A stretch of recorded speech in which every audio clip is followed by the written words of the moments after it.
Oh. We're live on YouTube now. We're streaming live to YouTube. Hello to everyone who's watching. It might just be Fraser at the minute.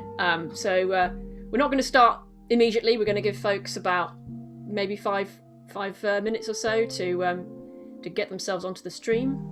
Oh. I'm going to turn off the audio on my preview. Made a mistake there. We're live on YouTube now. We're streaming. Okay. YouTube. Hello to everyone who's watching. It might just be hello to everyone who's watching. Immediately, it might just be Fraser at the minute. So Richard, we're not going to start immediately. We're going to give folks about YouTube on your maybe five minutes or so to get themselves onto the stream. I think I have a second window of YouTube open somewhere. Find and kill. Don't worry. YouTube. I had two windows open. Don't worry, the tech is going amazingly. Fraser made this exact mistake last week, so don't worry. Hey, Fraser! I should have warned you. Sorry. Everything's my fault now. Oh, hello to everyone who's joined us. We're going to be playing a game of Lasers and Feelings tonight. Yeah. We're going to give it a few more minutes. Actually, this might be a good time to introduce everybody who's playing tonight. So we'll start with John. John, who are you, and how have you ended up playing this game this evening? I am Ion. I am an android who. Hang on, no, not just yet. Who are you, John? Oh, who am I?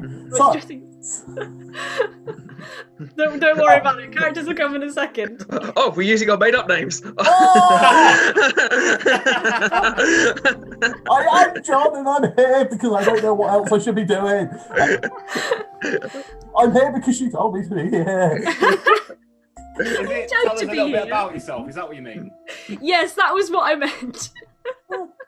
I said John, and you answered as your character. That's how method you're being.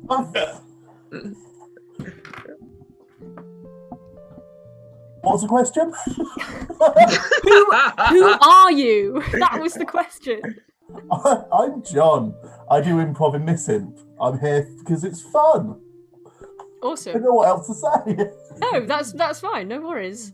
Yeah, Miss Imp are an improv company in Nottingham that I'm a part of, and Guy is also a part of as well. Guy, would you like to say a few words about who you are and how you got here? I'm Guy Beresford, and I'm part of the Miss Imp improv community. In my spare time, I do meditation, photography, and I'm just about to start an MSc in integrative psychotherapy. Lovely. That's awesome. That's awesome. And Mark, would you like to tell us a bit about who you are and how you got here? So, I'm Mark. In my spare time, so like probably the last couple of years or so, I've been taking part in improv, mostly involved with the Hoopla Jams, which used to take place every Sunday until they stopped, like the world. And so now, throughout my time when I've not been doing that, I'm either composing, practicing the drums at home, or I'm watching YouTube or other internet shenanigans. I can't hear Mark. Oh yeah, you are a little bit quiet, Mark. Are you able to either speak a bit louder or... 1, 2, 3, 4. Still same volume, mate. Same volume, mate. But now we know you can count to 4. Yeah, that's very important. Yeah! Can you count to 6, however, because that's the amount of sides on the dice that we'll be using this evening. 1, 2, 3, 4, 6, 6. Well, you can't count to 6, but you are a bit louder. Okay. Yeah. Is that enough, or do you want it again? No, that sounds better for me. Okay. We also have a secret person who's lurking on the call with us. We have Richard, who is our technician for this evening. You want to say hi, Richard, or show your face a little bit? I will hide my face to maintain an air of mystery. Okay. How many people do we have? Do you have anybody watching yet? It should say on the. Yes, we do have. We have the delightful Fraser, of course, but we do have some people watching. Yes. Where's the number? Wow, you folks are having a lot of difficulty with numbers this evening, aren't you? We have 5 people watching us right now. Oh, lovely, lovely. Yes. And I'm just reading from YouTube here. It says they're all beautiful. Us? Everybody on the stream, in the audience, we're doing a really good job. I think YouTube may be malfunctioning. Oh, if we've got a few people here. Sorry, Richard. Me, I'm going back to my tech cave. Okay, hang on, wait. Before you do that, I need you to for the audience, the people who are here so far, we need some names for the characters that these folks are going to encounter in the adventure. So if you could pop some sci-fi-esque names into the chat, and Richard can read them out to me, and I'll write them down, and I'll pick a few from the names that people give us. That'd be awesome. Richard, could you put a little note in the chat saying that we need sci-fi names as well, in case people join and haven't heard this part? I will do that now. Awesome. Oh, I've had a scary couple of days. I thought my internet wasn't working for a little while, and then it did work again. I was about to buy like a 15-meter Ethernet cable because my bedroom's on the ground floor and our Wi-Fi router is on the second floor, the first floor rather. But luckily it's all sorted. Oh, what have folks been up to this week? My self-isolation ended this week actually as well. That's time well. Yeah. Well, I mean, I don't need to go out to do this, but it's a nice way to celebrate.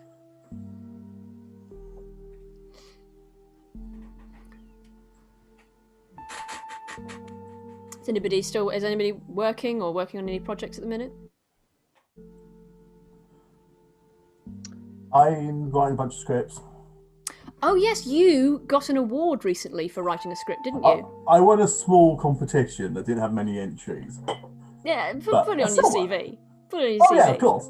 I don't care how many entries. I won it. What was the script about? So it was a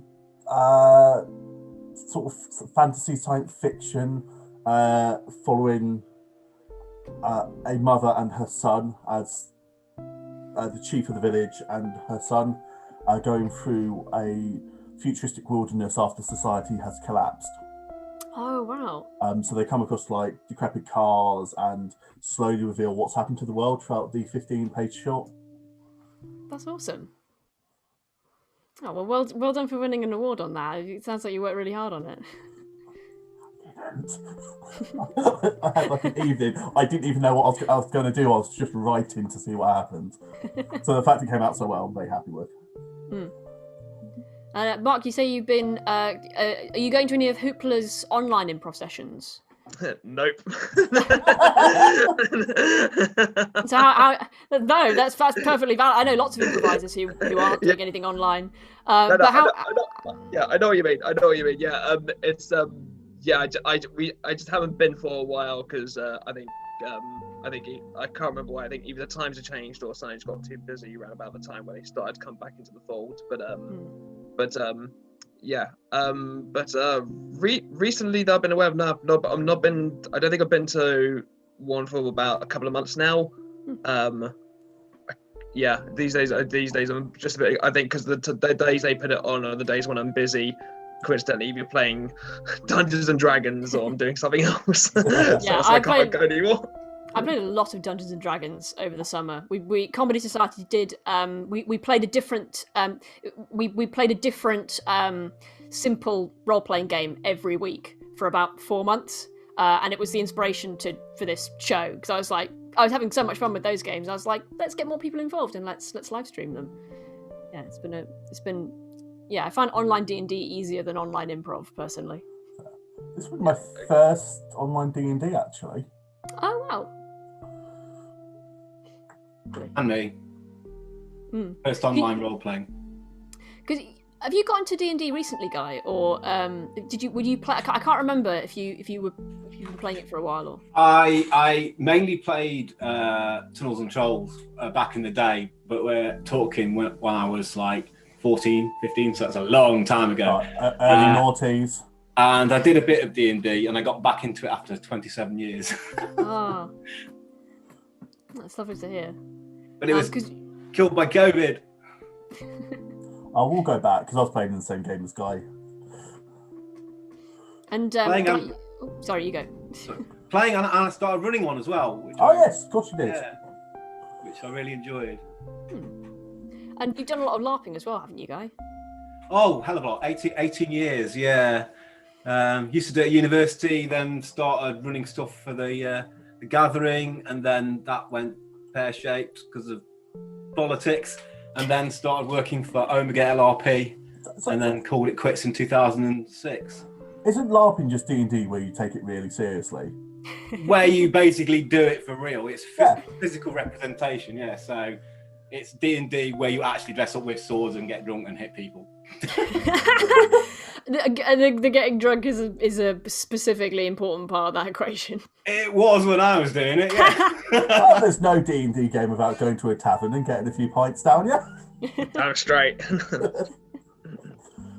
I had a very important NPC who was a drow called Zois Kyan, and there was a load of factions. I was in the Trances faction, which is a drow faction, and there was another faction called the Hearts, which hated me, and I got very, very drunk and wandered into their tent, and they rolled out the death mat and they killed me, and I was very upset. If I hadn't been drunk, I wouldn't have done that. The one reason I try LARPing is because I've heard stories from other LARPers of the delivery service that will deliver to wherever you currently are on the battlefield. If you fancy a burger, they will find you up the tree you're hiding in. That's ridiculous. Oh, I've just had a check of the YouTube chat, and I've seen some amazing sci-fi names come in. Richard, could you read off some of the names and also who sent them in? That would be lovely. Well, we have an amazing selection. On the list I have, there's some really great suggestions, and some of them didn't come from Fraser. Fraser has quite a few. My favourite is Paul. Paul. There's also, all one word. Oh, it's all one word. There's okay. Bilbury Flagelmon. Bilbury But Bilbury Flagelmon. Flagelmum. Bilbury Fagelmon.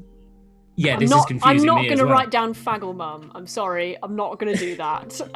It's Flagelmum. Well, maybe you'll like this suggestion from Ryan Smith, which is just Karen. Karen? Valid? Karen! Ooh, oh man, I'm reading these again. There's some really good ones. We've got from Lamoon Walker.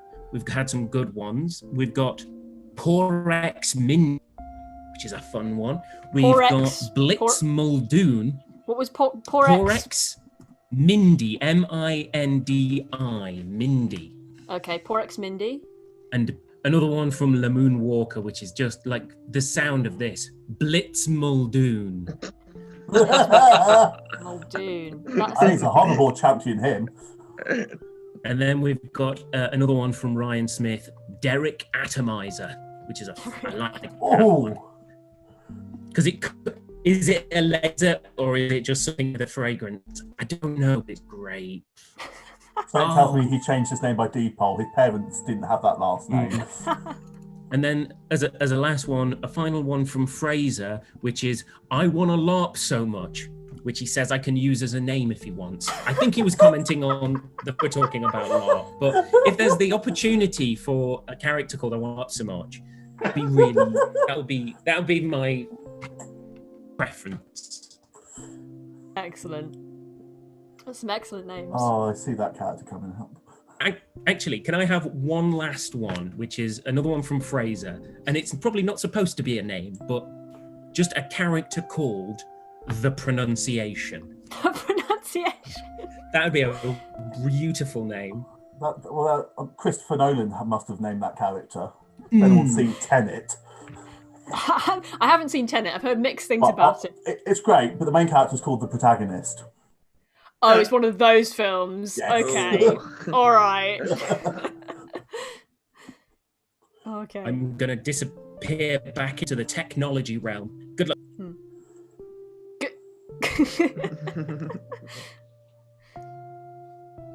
Okay. Yeah, I'm just having a look at these names and I'm seeing. When we need the LUU, do we just shoot off, or is it better? Is it? I mean, ideally, tell me that you need the LUU. don't just go. Like, don't do that. Would it be better to go before the game starts? I mean, Yeah, you could have yeah, got 15 Yes, minutes ago. yes. I don't think I need to tell 3 adults this, but yeah, go to the loo before we start. Like, Jesus Christ.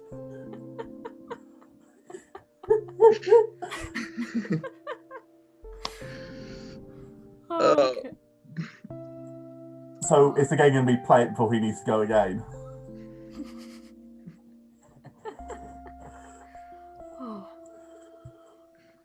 Oh, it's good to see. It's good to see some of the Nottingham lot again. Okay.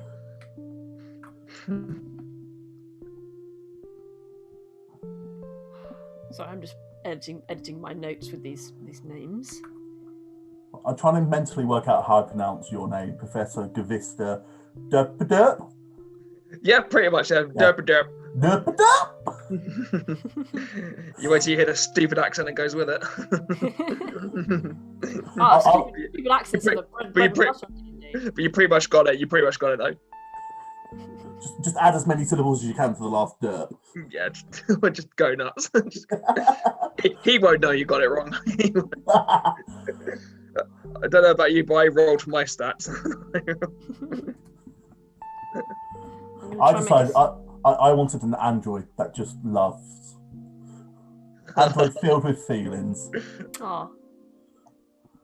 Yeah, I think we've got a good mix of lasers and feelings. I have done games where everyone is just good at feelings, and then they get into a fight and they're useless. I think we've got a good mix. I'm a little embarrassed now. Well, whose fault is that?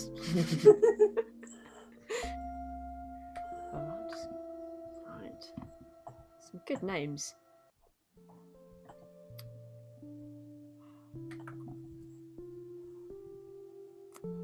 Okay, I'm going to try and make a start at about 20 past. Awesome. Yeah, so we've got a couple more minutes yet. Right, let's get the bad rolls done. 5, 3. I mean, you can't just, because the way this game works is you have to roll either higher or lower, and I tell you, so it doesn't matter. It doesn't matter what you roll. You can't preemptively put dice in dice jail. I'm just getting them ready. I don't want to start rolling a die and realise I'm just going to get ones. Unless that's good. But you might want ones. You might get into a fight, and then that's when you need the ones.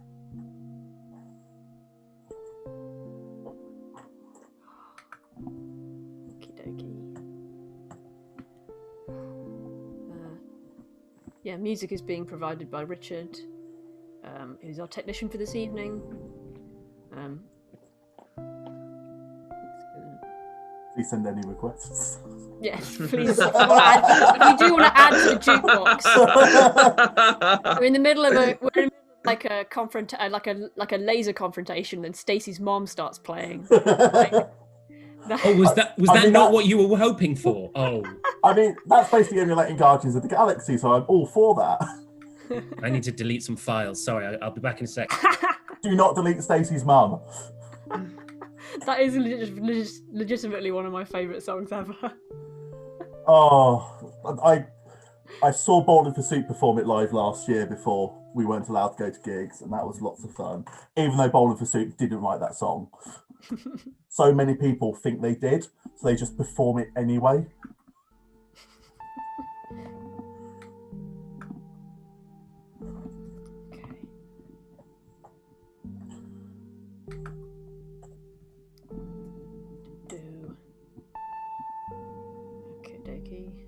Okay, we're coming up to 20 past. Oh boy, oh boy. We have a request from Lem Walker, Stacey's mum character. Stacey's mum comes up as a character. Okay, well, I'm not sure if I can incorporate that, but I'll do my best as an improviser. To yes and. Okay. Okie dokie. Also, we'll be taking a break at 8:30 p.m. Yeah, and we're going to aim to try and finish about 9:30. or thereabout, 9:30, 9:45. Yeah, so players, if we get to 9:15, don't like pull some ridiculous stunt that's going to take like 3 hours to resolve. So if it gets 9:25, just like Quentin Tarantino and aim the guns at each other. Yeah. That might happen. You know? Okay. I think I'm about ready to start, actually. Is everyone else cool?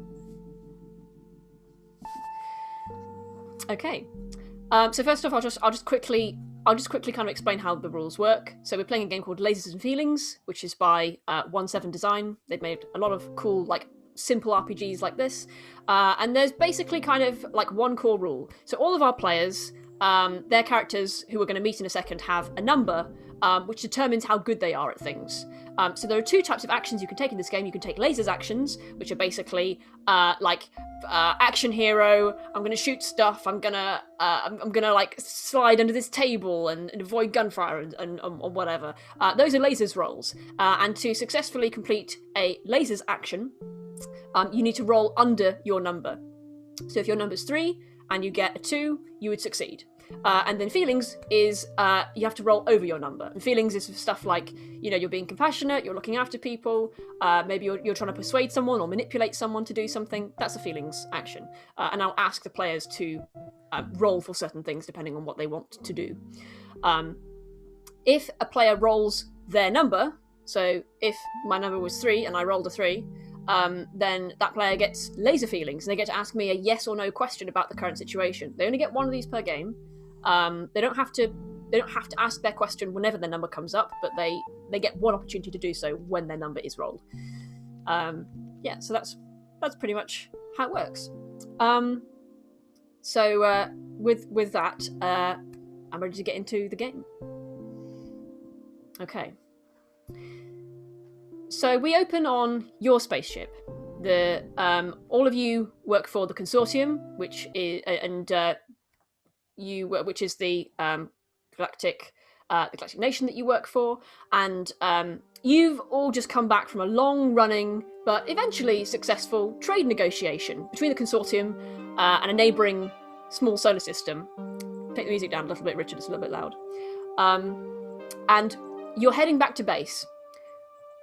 And you know that when you get back to base, as with every trip you go on with Captain Darcy, he's going to take everyone out for a delicious meal together to celebrate the end of the mission. And then it's back to your own lives for a well-earned weekend, doing whatever you want to do on whatever planet within reason. So each of you are relaxing at your respective posts, and what I'd like to do is I'm going to go around each of you in turn, and I'd like you to describe your character for me and where they're chilling out as you're heading back to base. So John, could you describe your character and what they look like and their name and where they're hanging out currently? I am Ion. I am an android. If you imagine sort of what an artist would have, that sort of basic humanoid figure, that is the overall look of my android, and sort of coloured white. No facial expressions, but a face that can alter and change to show emotions on it. My android is doing I am doing what I love to do, and I'm sat watching a loading screen to calm me down. What a loading screen of which device is it? It's just an internal loading screen in my charging station. Oh, excellent. Wonderful. So that's Ion. Mark, could you describe your character and where you are hanging out on the ship currently? Oh, sorry, 1 second. Richard, the music is still a little bit loud. Take it down a little bit, thank you. Sorry, go ahead, Mark. Yes, no worries. Professor Guvista Derpaderp is currently hanging around in the med bay. Right now, he's just doing tests on some rats. Nothing specific or dangerous to the ship. If you want to imagine his look, he looks like, if any of you watched the Despicable Me franchise, he looks like Dr. Nefario, but if he was younger and way thinner. Blonde hair, slicked back, wide goggles that fit around his head, and black gloves, black boots, and a massive white lab coat. Awesome, thanks very much. And Guy, could you describe your character and where you're hanging out currently?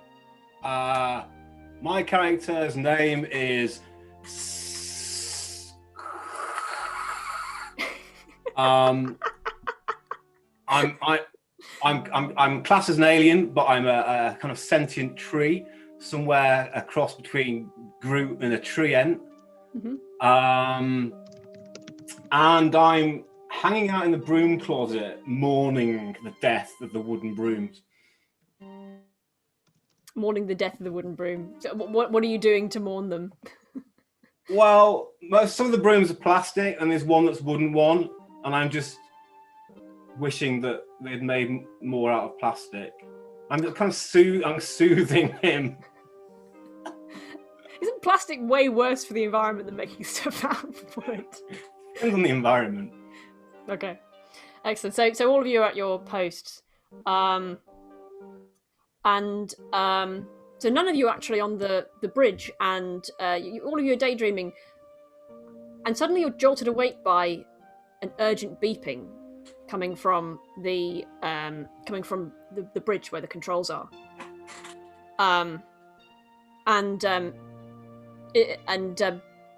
Do any of you go to the bridge to see what's going on? Yep. Okay.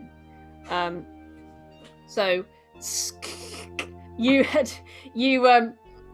leave your fallen sibling and head to the bridge, and you see Captain Darcy, and he's holding his head as if he's got a terrible headache, and is like it seems to be in great pain, and is shaking, and is kind of, he's sort of sliding out of his chair, and there's you can see some blood dripping from one of his ears, and the other crew members on the bridge are like freaking out and not sure what to do.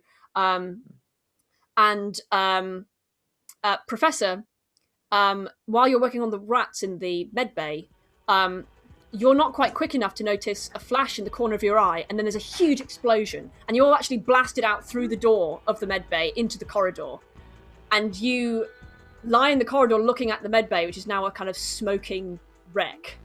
Ion,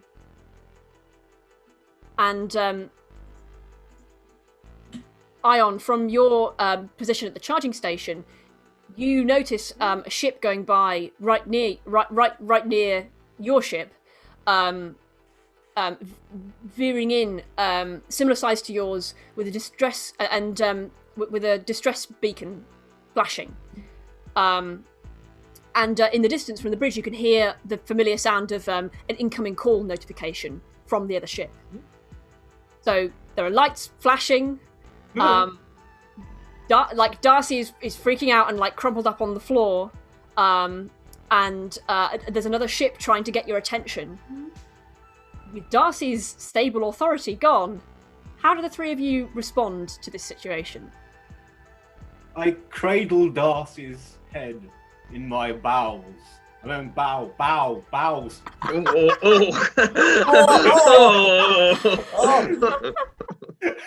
Okay. So you rush over and okay. Right. So are you trying to do anything, or are you just trying to comfort him? I'm trying to comfort him and to see if there's any first aid that I can do to identify any injuries that he's got. Okay, I'd say roll for feelings. Do you have a skill that might help you with this, or a tool that might help you with this? That will let you roll. Yeah, I use my scanner to check his condition of his rhythms. Yep, sure. You can take his pulse and see and that. Yeah. So I'll let you roll 2 dice, and you can pick the highest one. Yeah. Okay. 3. Is that a success? Yeah. Okay, awesome.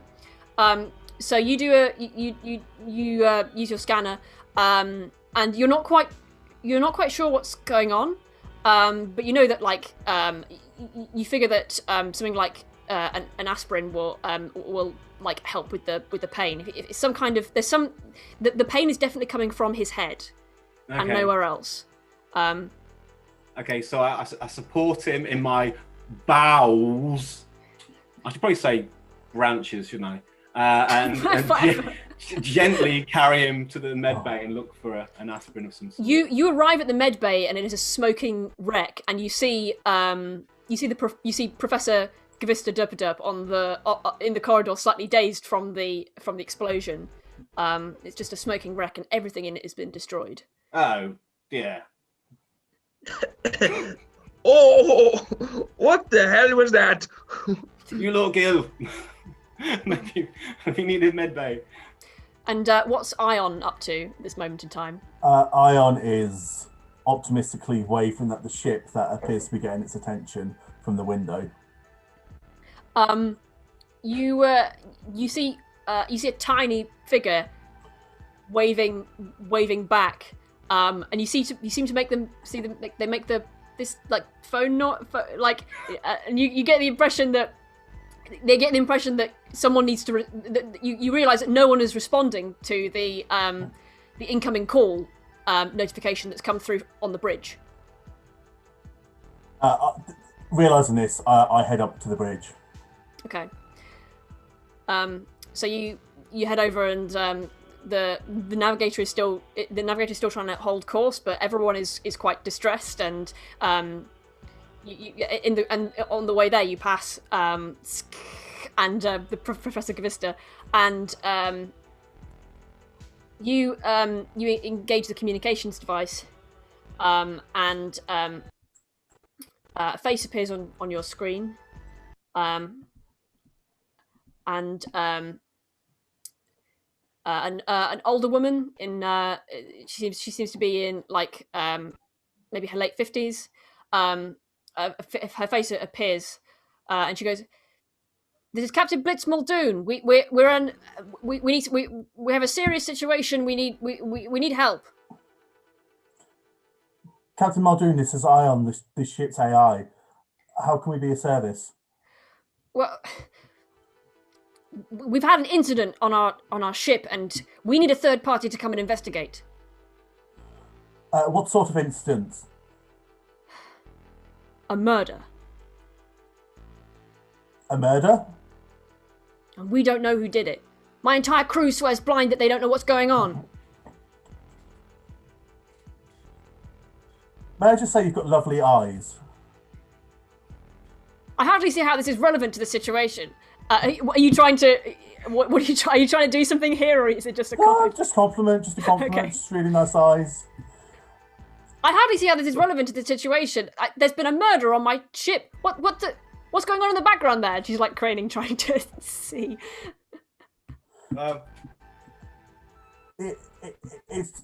Our captain seems to have fallen ill himself. Oh. Are you capable of docking your ship? With yours? With ours. Yep, I can do that. Do you have a med bay? We do. Hey, maybe we can do a trade here. Maybe if you can figure out what's going on with our ship, we can save the person on your ship. This sounds like a good idea. Affirmative on that. We will prepare a docking procedure. Affirmative. And the call shuts down.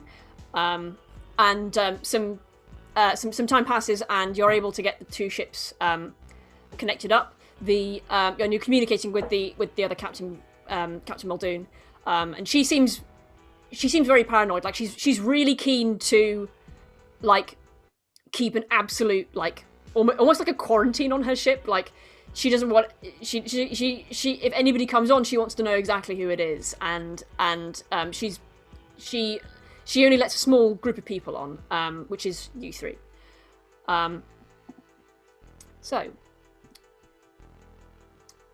You make your way onto the ship. There's an elevator that takes you up. The ship's an older model. It's pretty functional. It's a typical sort of multi-purpose small cargo ship that seems to have been stripped a bit to reduce overheads. There's no turrets on it or anything. Everything's kind of grey metal. And the carpets are very faded. They have a kind of faded green and purple 70s design almost. It's not very homely, but it is well used and worn around the edges. So a staff member who you learn is the science officer, who is actually, and you're interested actually because the science officer is another sentient plant person. So the pronunciation, who is the science officer, is quite a strange creature to behold. They are a giant plant pot with a cheese plant coming out of it, and then with what looks like human arms and legs protruding out from the bottom. And takes Captain Darcy from you and escorts them into the medical bay. The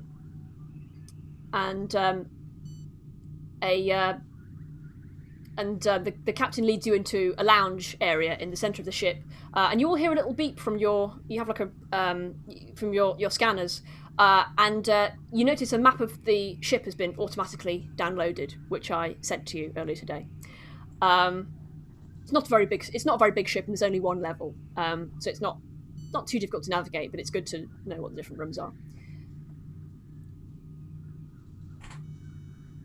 And so once you're all seated in the lounge area, the captain regards you, and she says, "So one of our crew has been killed. Our engineer. All the rest of the crew swear they have no idea what's going on. You folks just arrived, so you're in the perfect position to figure out what's happening." How did Dad die? Well, I can actually show you the body, and she leads you back actually into the med bay, and there are two there are two like sort of med pods. One has Darcy in it, who's unconscious now. The blood still around his collar, and you see the corpse of engineer, who's laid out still with this kind of fixed expression of fear on his face. I step towards the corpse and close his eyes. The captain and the science officer notice you do this, and they give a nod. Examine the body. Sorry.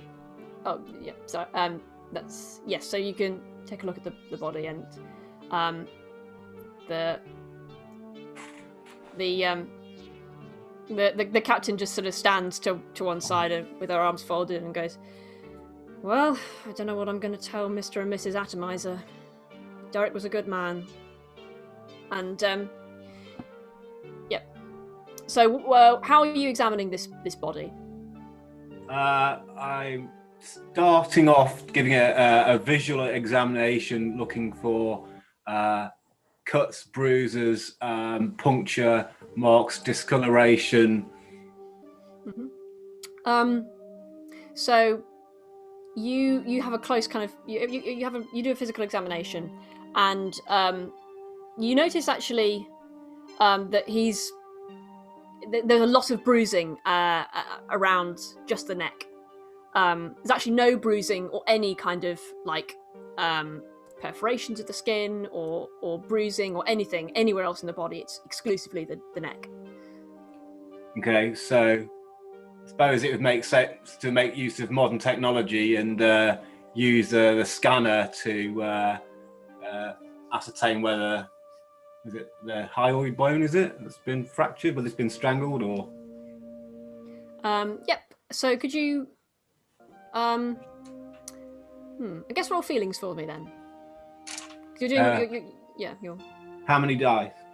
You have a tool that's helping you with this. So like I say, you can roll 2 dice and pick the lowest. The highest, sorry. God damn. I always get these mixed up. I'm running this game for years and I always get them mixed up. It's 6, so yeah. Excellent. So you use your scanner, and you're absolutely certain that this person was strangled. But it's not quite clear what with. But you know for certain they were strangled. Is there any texturing on the skin? What kind of texturing are you looking for? And Ion and Grista, are you doing anything as well, or are you just letting deal with it. I have moved to the captain and I am trying to console her. Okay, yeah. You can see that she's very stoic, but she's clearly been rattled by this whole incident, and she doesn't say much, but you think that she appreciates having someone near her. If there's time, Professor Gavista Derp would like to go back to the original ship we were on, check if the rats survived the explosion, and if not, I would then like to go into the weapons area, and I would like to grab one of my projects I've been working on, which is currently just held in a briefcase for now. Hearing about this murder, Derp resumes the worst. So he just wants to make sure he's ready. Okay, so we'll say that you let the others know what you're doing, and you let the captain watch you leave and close the door behind you. And so while Ion and Sk are in the ship, you're off. You spend a few minutes going off and locating this weapon. Yeah, those rats are dead, mate. It's an explosion, and they're rats, and they were probably near glass and stuff. Yeah, they're super 100% dead, mate. Yeah, so you go and retrieve you go and retrieve your briefcase, and you're heading, and then you head back. Yeah, I will rejoin Sk and help him with the scanner once I get back. Yes. So, yeah, sorry, Sk, you were trying to do something. I can't quite remember what it was. Could you? I was looking for texturing on the around the neck. So what I'm looking for basically is whether there's regular or irregular texturing, or whether there's thumbprints, or whether there's a line. I'm looking for whether it's thumbprints or a garrote or. Okay. Looking closely at it, you figure that this was done by a piece of material. And then something clicks in your mind, and you look around at the other two crew members in the room with you, and you notice that they both, as part of their uniform, they have like oh god, it's like I've just forgotten the word for it. Kind of like what scouts wear. Neckerchief. Yeah, like a neckerchief that's like tied there, with like a clasp.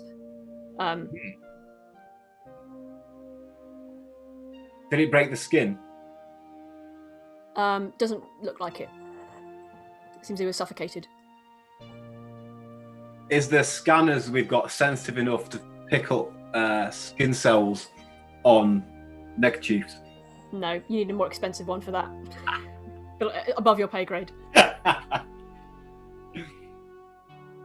Okay, is anybody else doing anything while Sk is carrying out this intense examination?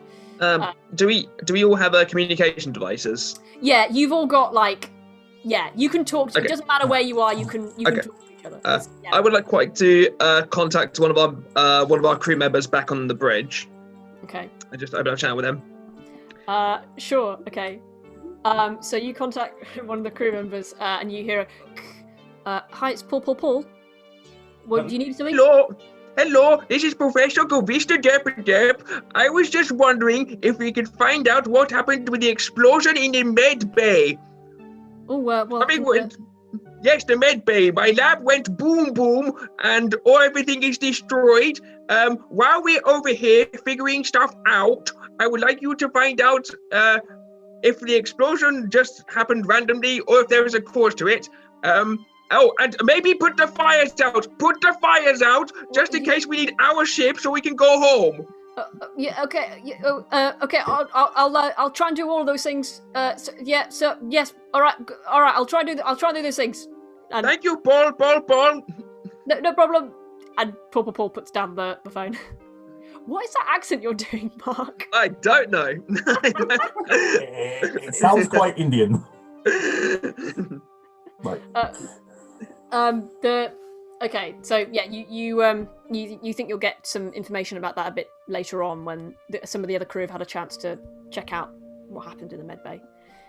Captain. Can we make any assumptions about the amount of crew that are going to be on this ship, or would we need to have access to a manifest to have that details?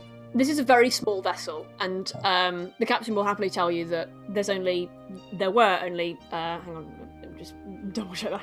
Okay, 1, 2, 3, 4, 5. There were 5 people on this ship. and now that the engineer has been killed, there are 4 people. Right. Captain, I say, whilst gently rubbing her shoulder, it would help us to know what you know about the others on the ship. Do you know who could have done this? Do you know any reason as to why anyone would want this person dead? I don't stop rubbing her shoulder. That's quite distracting. What is? This. Oh, Captain, could you tell me I the remove role? my hand. Sorry. Sorry, Who's on board the ship at the moment? Well, we have the pronunciation here. No, I mean roles wise. The engineer's dead. Yes. You're the captain. Yes, I'm the captain. Miss Seymour. Who are they? Well, we have the pronunciation, who is our science officer. We have Karen, who's our navigator. We have Porex Mindy, the chef, and That's it. That's Derek. Okay, I'm gonna saunter.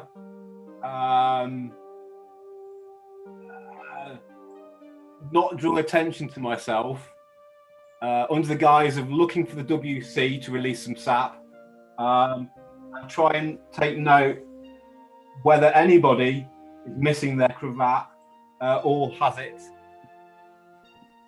dishevelled in any sort of way. Okay, so you're just heading around the ship and looking at people. I'm trying to be, what's the word for it? Not suspicious. Okay, in order to not seem. I'm not doing that. Okay, so you're like going around and you're like scoping things out, and you're going around kind of like deceiving people in this way. I'm trying to. Do you think this is a laser's role or a feelings role in the way that you're attempting to do this? Well, the way I'm trying to do it is subtle. Okay, I'd go for feelings then. You only get 1 dice because your scanner can't help you with not being suspicious. We'll resolve this and then we'll go to the conversation that Ion is having. Yeah, 6. 6. So that's a success. So you you head around and you're like checking out the different rooms. The crew has been told that you've been brought on to check things out, and so you're just kind of like I'm just doing a cursory look around at the place. You notice that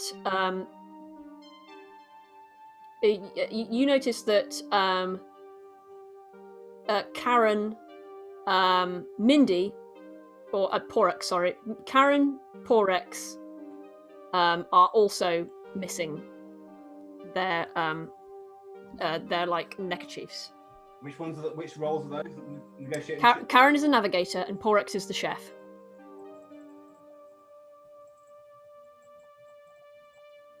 Okay. Do either of them look flustered or? Well, one of their crewmates has just died, so they do kind of have a baseline level of sort of disquiet.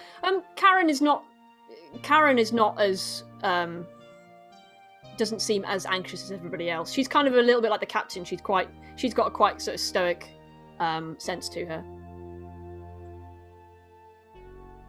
But yeah. So we'll hop back to Ion's conversation. So yes, what are you asking the captain specifically, Ion? I was asking the captain what she knows of the relationships between her crew, and specifically between her crew and the one who has been murdered. Well, Derek's a good friend of. Derek was a good friend of Karen, and those two were. I think Karen's seen some shit, and I think that it's been quite a blow for her to lose a close friend. But those 3 bunked in the left dormitory. Karen, Derek, and Porex were in the left bunk, the left dormitory together, It's hard to say. I mean, Derek sort of got on with everybody, and it doesn't make any sense why any of the crew would want him dead. And I mean, he was our engineer. You know, if he's killed, then that puts everybody. You know, kill. I don't know, Porex, the chef. I mean, don't tell Porex that I said that. They'll probably be really offended by that. But I'm just saying, you know, don't. It's not a very smart move to just kill the engineer. That's for anybody. So you're saying who did this wasn't thinking? Or I maybe, don't know. or maybe if you trust your ship so much, it wasn't someone on the ship at all. Do you have an AI That's or a possible. mainframe? No AI.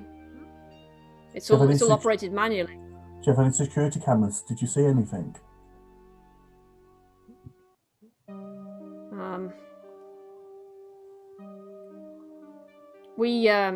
She seems kind of awkward. We've been stripped back recently. This used to be a decent ship, and a lot of the more advanced features got taken off to reduce overheads. I fought with them over the security cameras, and now, you know, first it was a turret, and it's like, fair enough, we're not getting shot, are we? Like, we're just carrying freight, and not even freight, you know, just stuff. And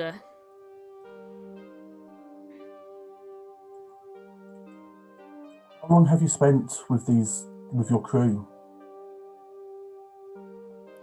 well, I've been on a couple of missions with Derek before.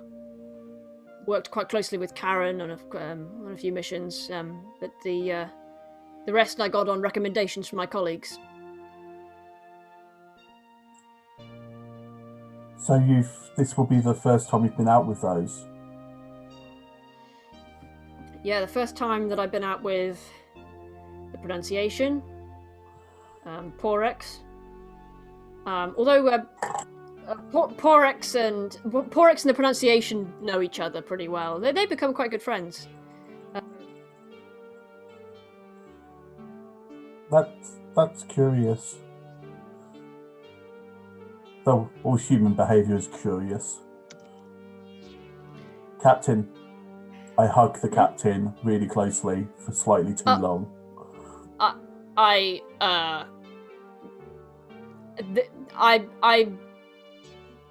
not comfortable with this, she says to you. She's sort of like awkwardly, like not sure what to do with her hands. She's just a really sort of battle-hardened, stoic. You know, she's got to be on top of everything and kind of make awful decisions and stuff. And this is quite overwhelming for her. My systems say that humans are comforted by this. It's okay. It's okay. Can you update your systems like now with this situation that's happening? I step back. Hey. I think I understand what you were trying to do. Thank you. Gavista, are you doing anything at this point in time?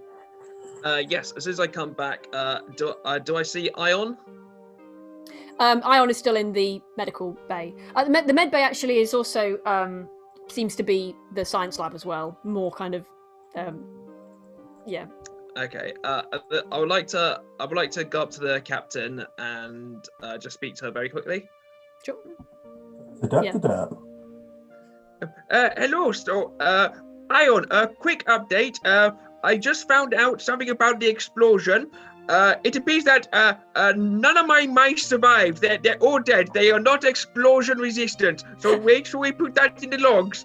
I'm assuming our crew is also putting out the fires, so we needn't worry about that. Just quickly, sorry, Captain. Hello, Professor Govista or Derp here. I was just wondering, may I have a look-see at your security cameras? Oh, I was just saying to Ion, we don't have any security cameras. They were stripped back. Apparently, we're not high risk enough to warrant it. I'm sorry, Professor. I hug the Professor. I'm sorry about your rats. I know they meant a lot to you. They really did. Thank you, Ion. I rub his back gently and let go. I feel much better now. Thank you, Ion. In that case, do we know where this murder took place? May I see the room? Certainly. And the captain shows you to the engine room, which is 6 on your map. So it seems that this is a room where there are some kind of like manual controls for the power on the ship, and like it seems to be mainly utility stuff, like the light switches in the different rooms and stuff, and like circuit breakers and things like that. And you also notice a trapdoor in the center of the room that is like, it's so sealed shut that it's almost part of the floor. And the captain notices this and goes, "Oh, I can't believe I forgot that. That's the other strange thing." Oh, what's that? That trapdoor. Well, one, it leads to all the it leads to the sort of the other manual circuits on the ship. Things that you don't need to access as often. And it's also designed to be it's also designed to be a kind of bunker if the ship comes under great sort of like it gets shot at a lot, and it's locked from the inside. It appears to be locked. Yes, from the inside specifically. I don't know how that's possible because all of my crew are here. So, are you saying that there might be someone on board who is not part of your crew who has the key? I knock on the trapdoor and ask politely if anyone's inside. You hear a dum dum echoing down a kind of hollow space. No answer. Sealed tightly shut. It's designed. It's designed so that you can't get a crowbar under it. It's designed specifically if the ship is being shot at, or if there are raiders who've come onto the ship, and are like trying to kill everyone and stuff. That's what it's been designed for. It's very like, you cannot get into it. Captain, is there any reason that this would be locked? No. Is there another way inside? Can we carve through the hull of the ship to get within? That would seriously compromise the safety of my crew. I can't do that. Where am I at the moment? You were studying the body, and then you finished doing that, so you can choose to go somewhere else if you like. I was walking around the ship looking at see who had neckerchiefs, wasn't I? Yes, you were, and yeah.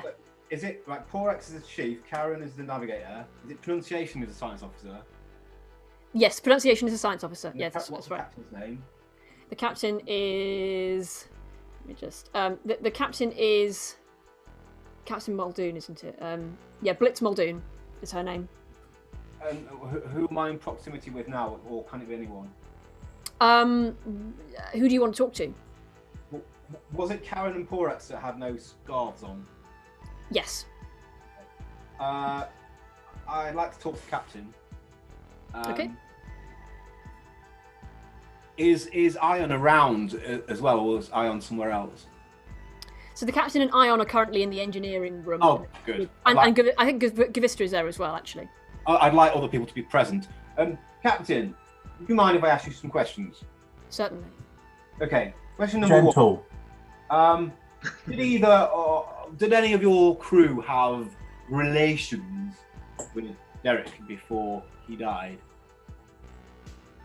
Well, he shared a dorm room with 2 other people, and it's not professional of me to ask about those sorts of relationships. So if there was anything going on, you'd need to ask those 2. Okay. The question number 2, where did your financial problems spring from? Financial problems? Well, the stripping back of the ship, the removal of the turrets. The guy who's taken over our company is just a cheapskate. It's just we're not the only ship he's done this to. We're currently basically we ferry produce from one planet to another planet, and we get paid for it. cut corners or consider doing things that are slightly less than legal in order to... What, like taking out the security cameras? Yeah, I would say yeah.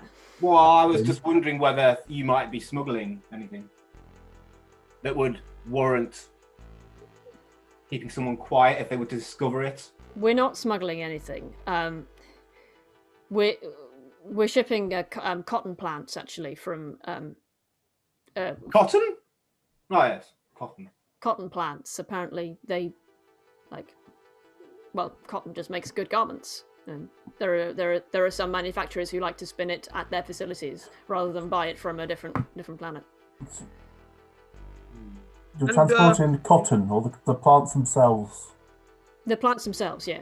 To plant on another planet, I presume. Yeah, I can show you. I can just and if you like. Yes, please. Yes. Okay, so she takes you over to let me look at the map. So she takes you over to the main cargo hold, which is 8 on your map. And she goes, yeah, I'll just, and she turns the handle on the, she tries to turn the handle on the door, and like her shoulder judders, and she looks at it and she tries it again. She's like, oh, damn thing. I try and help her. Okay, how are you helping her? Well, I'm not going to talk nicely to her. I'm going to have to force it, aren't I? If you're trying to force the door open, can you roll lasers for me, please? Yep. What do I need? Lower than 2? Lower than 2, yeah. Do I not get a boost to being a robot? If you can justify a tool that helps you or a skill that you have, you could use something to try and pry it open. Super sweet space phone. Your phone is not going to help No, you. or variable beam phase pistol. I mean, my arm is quite... It's metal, so get my arm jammed in. Yeah, there's a limit to how much you can, because you're made of metal. Metal can be bent and broken by if it's put under too much strain. But okay, yeah, I'll give you 2 dice for that. Because 2 dice. Okay, yeah, well, I failed the first die. Okay. Do I get anything for doubles? No, you don't. Yeah, so you grab the handle and you're trying to prise this door open, and you just hear a snap, and the handle comes off in your hand, and the door is still not opening. And the captain is quite kind of distressed, and it just and it just doesn't have time to be angry at you for breaking the door. She runs to the other cargo bay and tries the door on that, and that one won't open either. What the hell's going on? Why? Oh, this is ridiculous. Actually, your doors don't seem to be performing their sole purpose. Yeah, I get that. All right, I get that. Maybe this ship is a villain here, and it strangled Derek by closing rapidly on his own neckerchief. And no, I never work on ships with AIs for that exact purpose. This ship is manual. It does not have an AI. It is mainly it's the. All right, look, I trust you because I can see you and you're standing in front of me. I do not trust a robot that is all around me and is responsible for me moving through space at a great speeds, all right? There's a distinction. Some of my family have no bodies. Well... It's true. Well, that's not the issue. I'm sure they're great, but I won't ride in it if they're piloting a ship. Okay. Captain, may I ask? So, if all your crew is accounted for, there's one person. Presumably, there might be something in the engine room. But are we also suspecting that there might be something inside of this room as well, locking all the doors? When you suggest that, she a look of horror kind of like glimmers over her face, and then she's back to being stoic again. She goes, "I sure as hell hope not." Well, I guess there's only one way to find out. And I take out my phaser pistol. I go up to the door, which already has the handle broken off, and I'll shoot at the handle. Okay, roll for lasers, please. So do I get so to just possibly justify an extra dice? The professor builds weapons. So am I good with weapons? Yep, that works for me. You're experienced with weapons. You understand at a very like low level how they work. I was saying low level in like computer terms. Gosh. What did you roll, my friend? So my score is 5, and I just rolled double 6s. Yeah. So you needed to roll under, didn't you? The door seems quite hard to open. You stride up confidently to this door, and you like hold out your gun like the fucking Lone Ranger, and you're like, "Meow," and then like and then the shot like ricochets off and like nearly hits you in the ear, and you've just managed to dodge it, and you just look like a dumbass. Oh! Can I save that recording I made of that incident for later? Yeah. The captain like turns around. What the hell are you doing? I was just testing the phase. It appears that this wasn't as fixed as I thought it was. It was not my aiming. I'm just trying to break the door down because we need to get inside. I believe the answers may be behind this door. Right. I can't use phasers, but I'll have a go. Okay, do you want to roll lasers for me? Yeah. Roll your dice and roll and I get roll one under or your number. two. Yeah. 1 or 2 dice. Do you have a reason why you would be good at this? You have just said that. No, I know I'm very, very bad at it, and that's why I'm doing it. That the door's been already damaged by us two, so it's on the edge. You can roll 1 dice. Right. So basically, I need to get 1 or 2. I believe in you, Ska. I beg your pardon. What did you call me? I believe in you, Ska. It's not Ska. It's. The science officer has actually come out to see what all the fuss is about, and they are just like this huge cheese plant with like arms and legs is just like it's just like stood like looking at you with hands on hips. I'm gonna do it gangster style and shoot it sideways. No, I didn't get it. I got 5. So having, we can't get past the sodding door. Having seen the first 2 fail, you're like 3rd time's the charm, and like confidently like you hold your pistol up, and bring again it ricochets off, and actually like it chips the plant pot of the pronunciation. And he goes, "Whoa, buddy! That's where they go. We gotta stick together.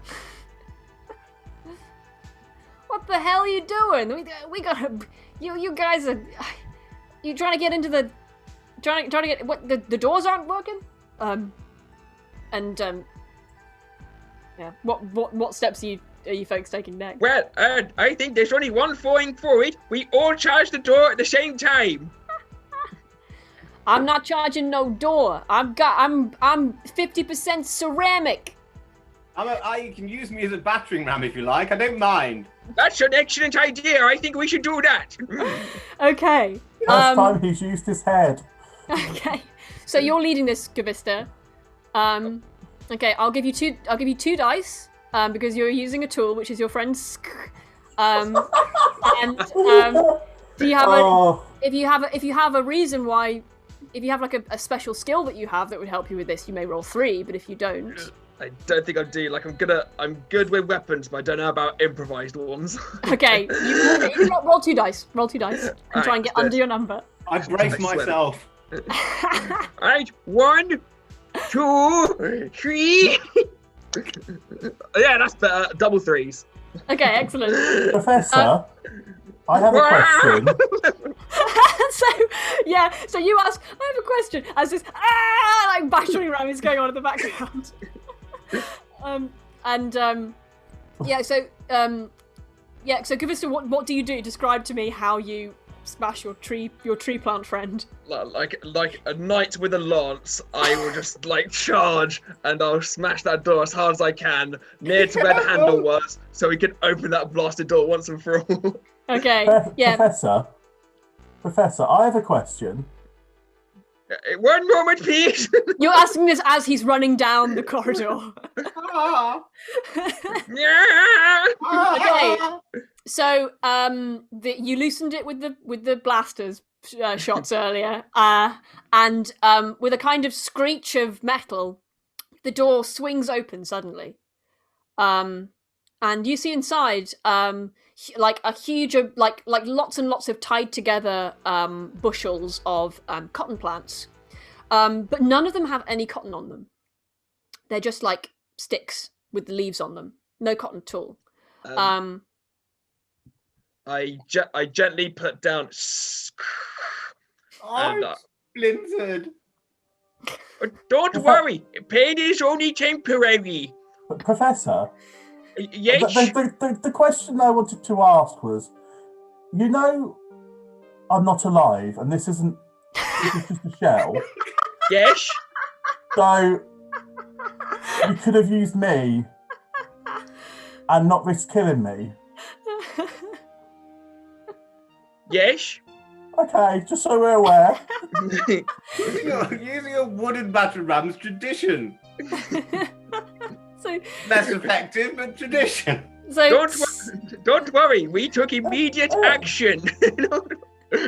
So is like lying on the floor, slightly dazed. Kavista's standing in there, and Ion, you're like looking around the busted open door, and you see, you see all these kind of bushels of empty cotton plants, and the captain, the pronunciation, and actually someone you've not met yet, the chef, Porex Mindy, all of them like come running to see what's going on as well.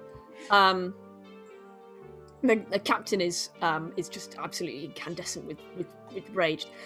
God damn it!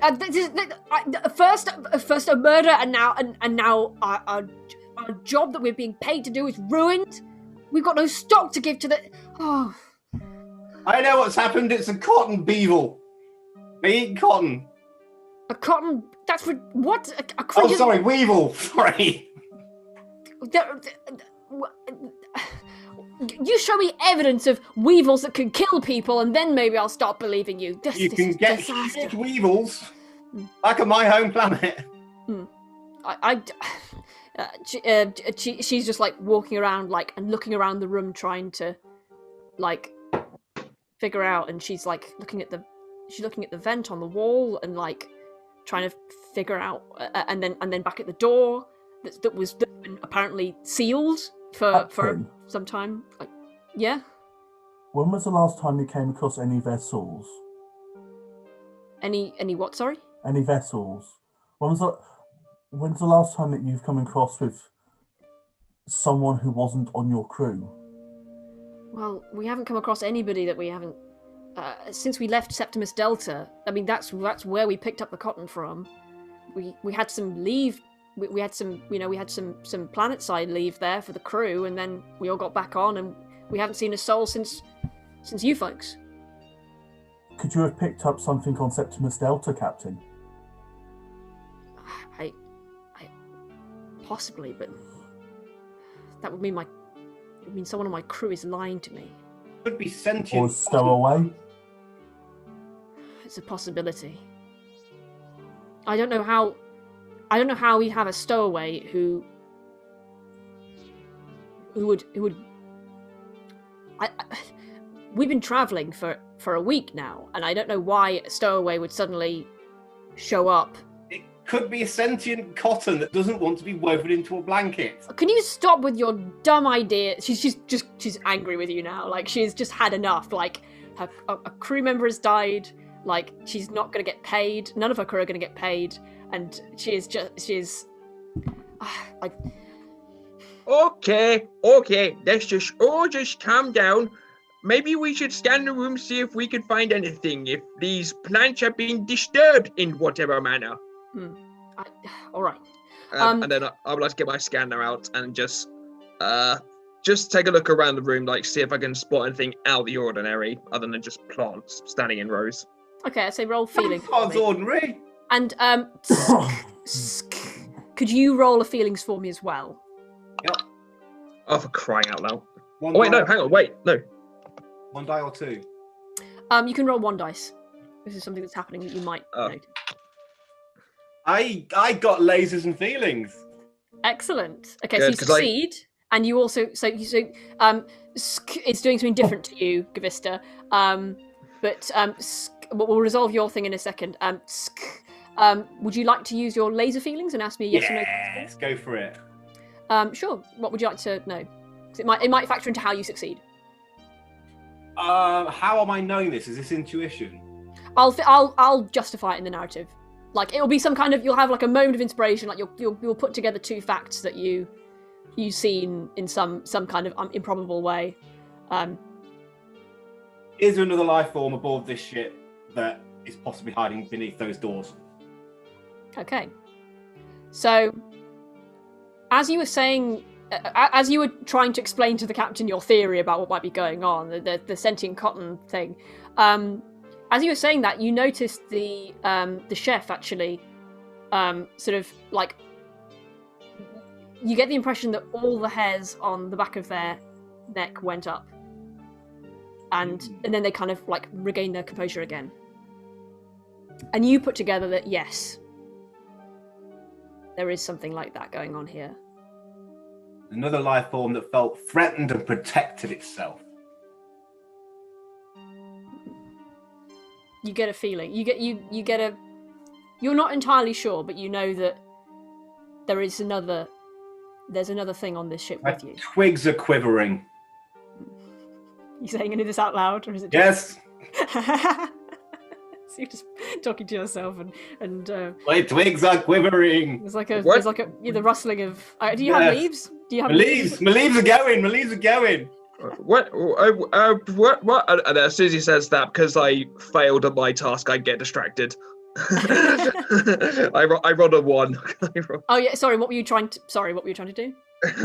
I was trying to just scan the room, see if I could find anything out of the ordinary, if like plants been disturbed, or just anything that obviously meets the eye. But I failed. Yeah, So you're not sure. You check to see if they've been replaced by something.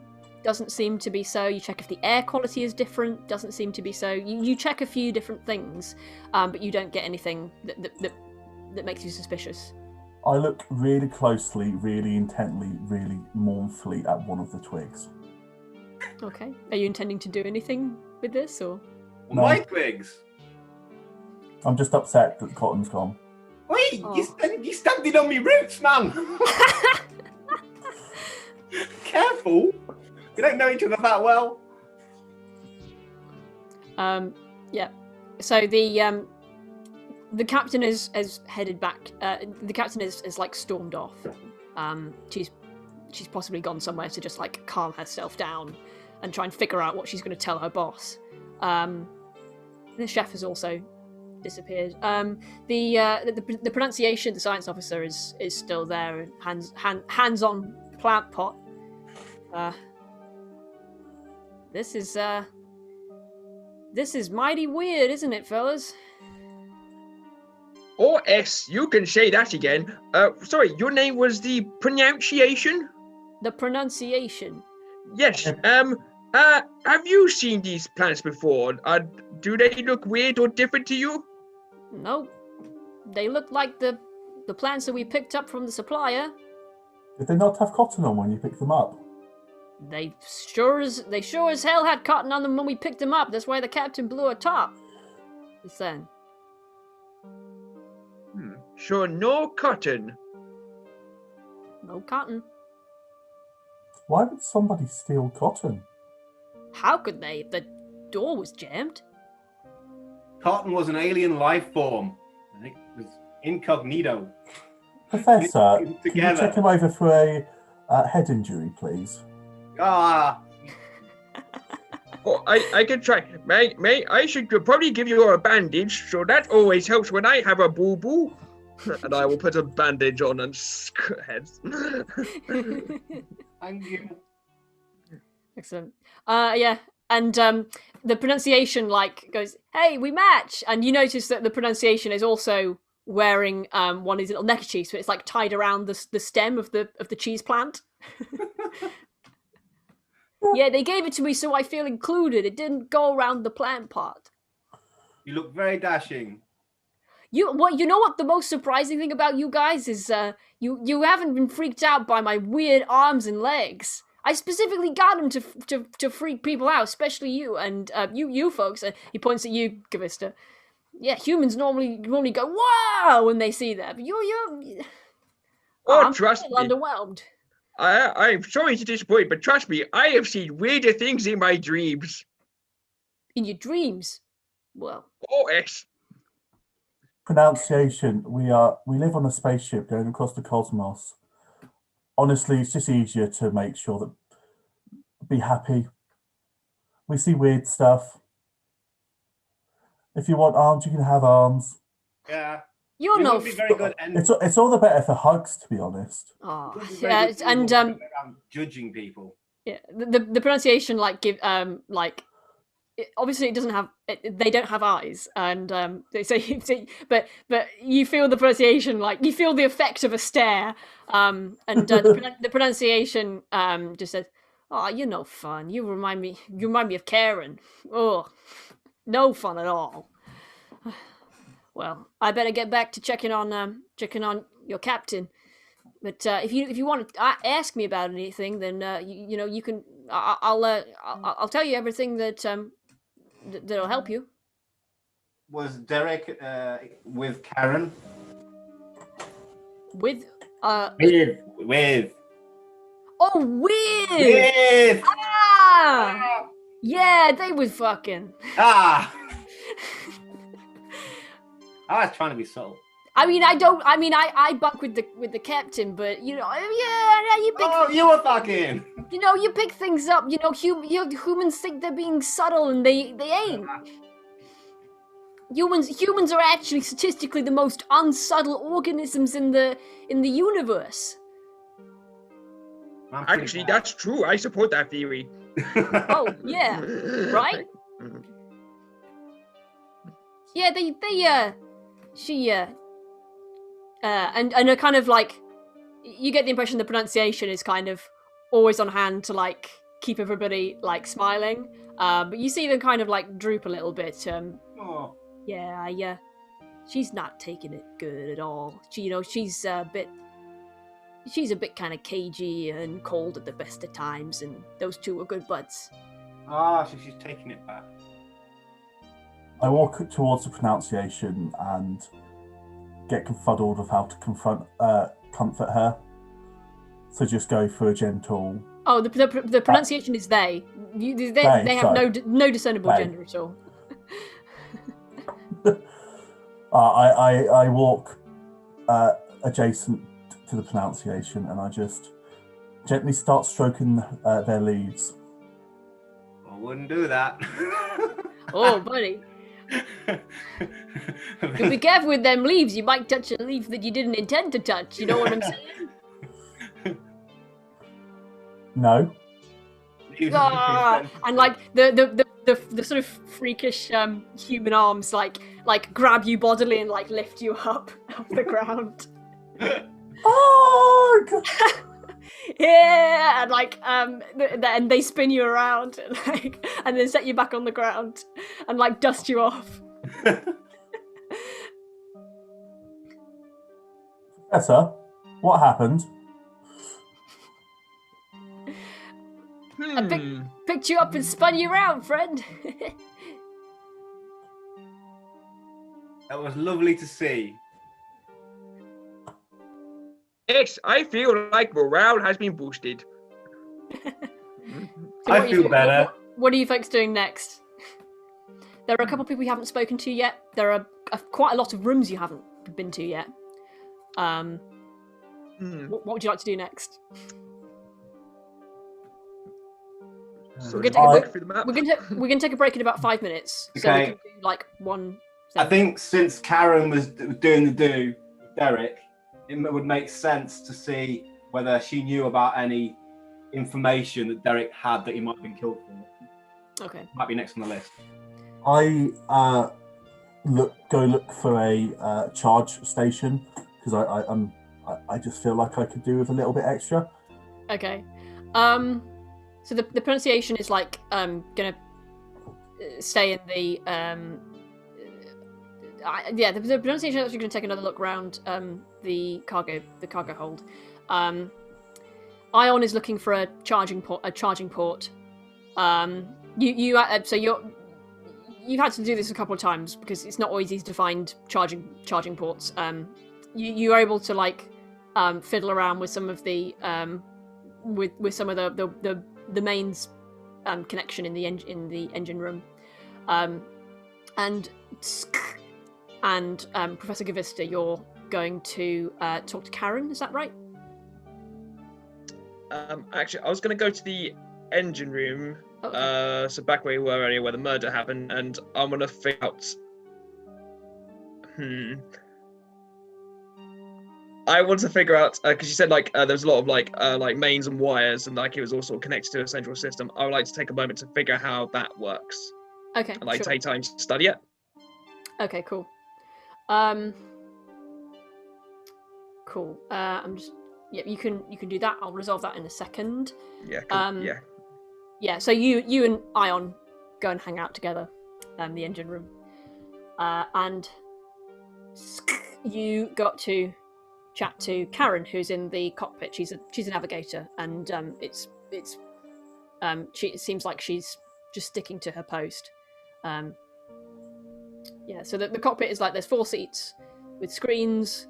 Yeah, and again there's like a terminal in the corner where it looks like you used to be able to operate the turrets from here, but it's all just like everything's been stripped out and it's just like a shell. And the seats, the seats in here look really old, like really badly kept seats. Yeah. So and you see Karen who's in her seat, and her face, it's quite dark in here, and her face is kind of illuminated by little points of light and stars, and she has like a kind of graphical representation of the map near her, and she's kind of like idly setting and resetting the destination, which seems to just be the same number over and over again. She's sort of doing it sort of meditatively, and she looks up and nods at you when you come in. I understand that you and Derek were close. Wow, what a question to start with. I don't feel invaded at all. Yes, we were close. No, I didn't kill him. Oh, I don't suspect you at all. I was just thinking that because you were close, then you're the best. You might be the person who knew him the best, and therefore might be able to indicate why he was killed. I certainly wasn't casting aspersions in your direction. I have absolutely no idea why he was killed. If I did know who'd killed him, then I would definitely have sorted. You would know about it. Like if I knew who had killed him, then I would have arrested them and stuck them in the hold. And could have been self-defense. Self-defense strangulations are quite uncommon, but they do happen. Self-defense from Derek. He felt bad swatting flies.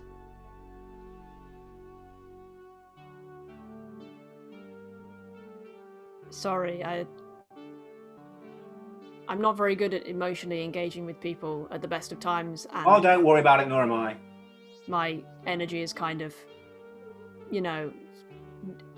directed elsewhere right now. I don't think she's holding anything back, but can I do a roll to see if I think she's holding anything back? Yeah, sure. So it's a feeling, so I've got to get high. Yeah, 4. Is that a success? Yeah. Yeah, you sort of monitor her body language, and you get the impression that she's sort of a similar sort of demeanor to the captain. She's okay. She's sort of stoic and like very calm, but she's very upset about what's happened. But it's almost like she hasn't got the energy to be upset anymore. Was anybody jealous about you and, Eric doing the... Can you... as far as I know, I don't think anybody was jealous. I mean, everyone knew, but like, no one gave me any grief about it, Okay. Sorry to intrude on your grief. That's... It doesn't... It bothers me a bit, but I know the feeling will pass, and this isn't... I've actually been the only survivor on a crew once or twice before. Really? I don't normally make friends with people, and since it hadn't happened for a while, I thought I'd make an exception, and I think I was wrong.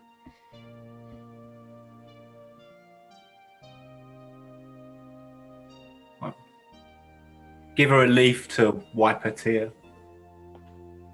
She takes it and looks at it. Thank you. And she puts it in her pocket. And at that second, you hear a yell and like a scuffle and like a smash from somewhere else on the ship. And that's where we take our break. Hey. All right. Hey. Hey. Okay, so we'll be back in 15 minutes at 8:45. So everyone go and get a drink. Go to the LUU if you need to. Have a little snack. All that thing. Yeah, I'll hop on the YouTube chat and talk to people. Yeah, so we'll if players, so you may turn your cameras and microphones off, and we'll see everyone in 15 minutes. Okay, bye bye. Richard, could you share the thing? I am on it. Yeah.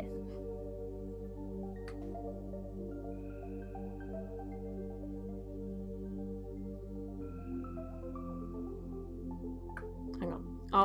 I'll wait for Richard. I'm on it a little bit slower than I would have thought. But I'm yeah, still I on gathered. It. I'm having fun with this. Wait, no. You've tuned in to Richard Struggles FM. Richard's struggling to put an image on the screen at the minute. In the past, we've seen him struggle with other things, such as making a cup of tea. There we go. Okie dokie. See you in a second, guys.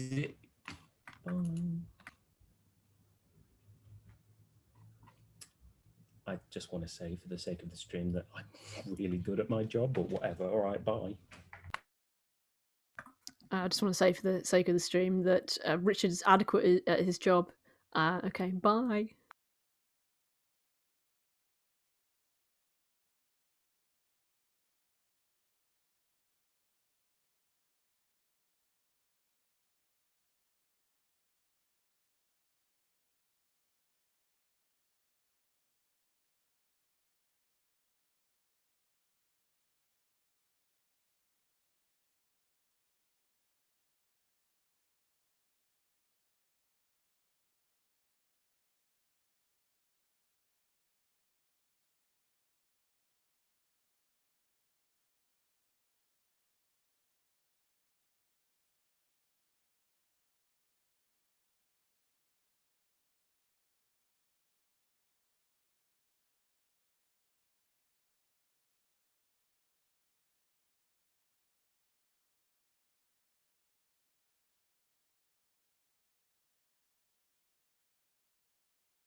Hello. If my players would like to join me again. Hello. Hello. Had a nice break, everybody? Wonderful. I'm good. going up. I'm happy. Oh no, you're all in different places on my end now. That's going to confuse me. Awesome. I can see you've all got mugs of stuff. My players would like to join Richard. Richard. Don't, because that's going to be doubled as well. Where's it coming from? No, that's not me. Why Why have you got more than one tab of it open? You don't need. It was me. Don't give me sass. It was. Richard. As I said before this, I am good at my job. You are. Thank you very much for doing this. And providing us much amusement when you get it wrong. Okay. We'll be hearing from my lawyer. If we're all ready, I'm gonna hop back into the game. Okay, so Gvista and Ion were in the engine room, and you were talking to Karen when all of you hear a yell, and which is shortly then cut off, and a smashing sound. What do the three of you do? Investigate it. Investigate. I follow the professor. Yeah. Okay. So you kind of all sort of meet up again in the middle of the ship, the lounge area, and you're kind of like looking around, and you see the you see the chef like looking into the cargo bay, which you were just at, with hands over their face, and you head in, and you know it's a really sad sight. Your friend, the pronunciation, has been smashed on the ground, limbs asunder, and the stalk of the cheese plant is broken, and the pronunciation is lying. It's just like lying in literal pieces. The soil scattered among the empty cotton plants. I try and put her together like a jigsaw. They not she. They. Yeah, and so you sort of kneel down and start sort of putting things back together, and the chef is sort of stood in the doorway, just sort of frozen. What do the other two? Are you doing anything? So you go. I can volunteer SAP. I don't know whether it's compatible cross-breed, but if I can help. What are you trying to do? I'm leaving it to Ion, but if he thinks my SAP might help in any sort of way in the healing process, then... Ion's processing what's happened and doesn't quite understand. Okay. Ion isn't trying to save her. They're them. So you, as you're holding the pieces,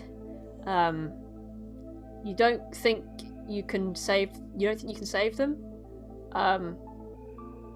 but you hear a kind of like a light rustling of the leaves.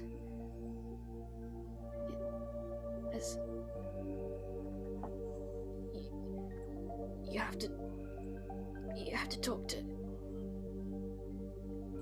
You have to talk to Porex. You have to. I was covering for them,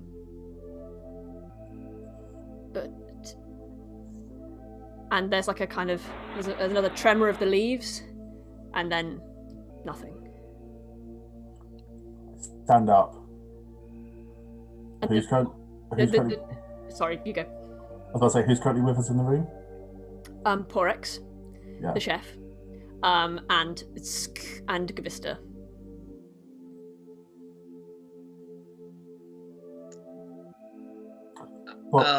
So you go. No, go for it. I go up to the chef and I say, "What happened? What did you see?" I didn't see what happened. Porix is quite a young person. They look about 18 or so, like sort of like light coloured hair, and they're just sort of shaken.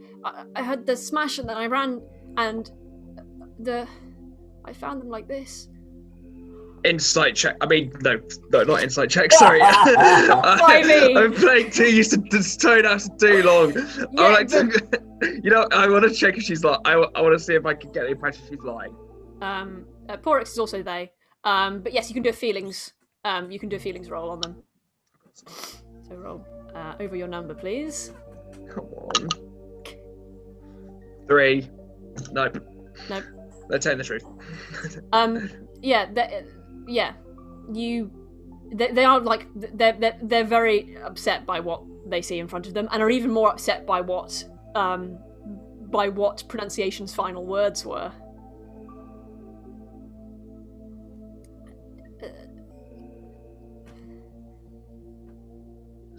So you didn't see anything, and you only heard that crash, and then you came running down. I didn't see.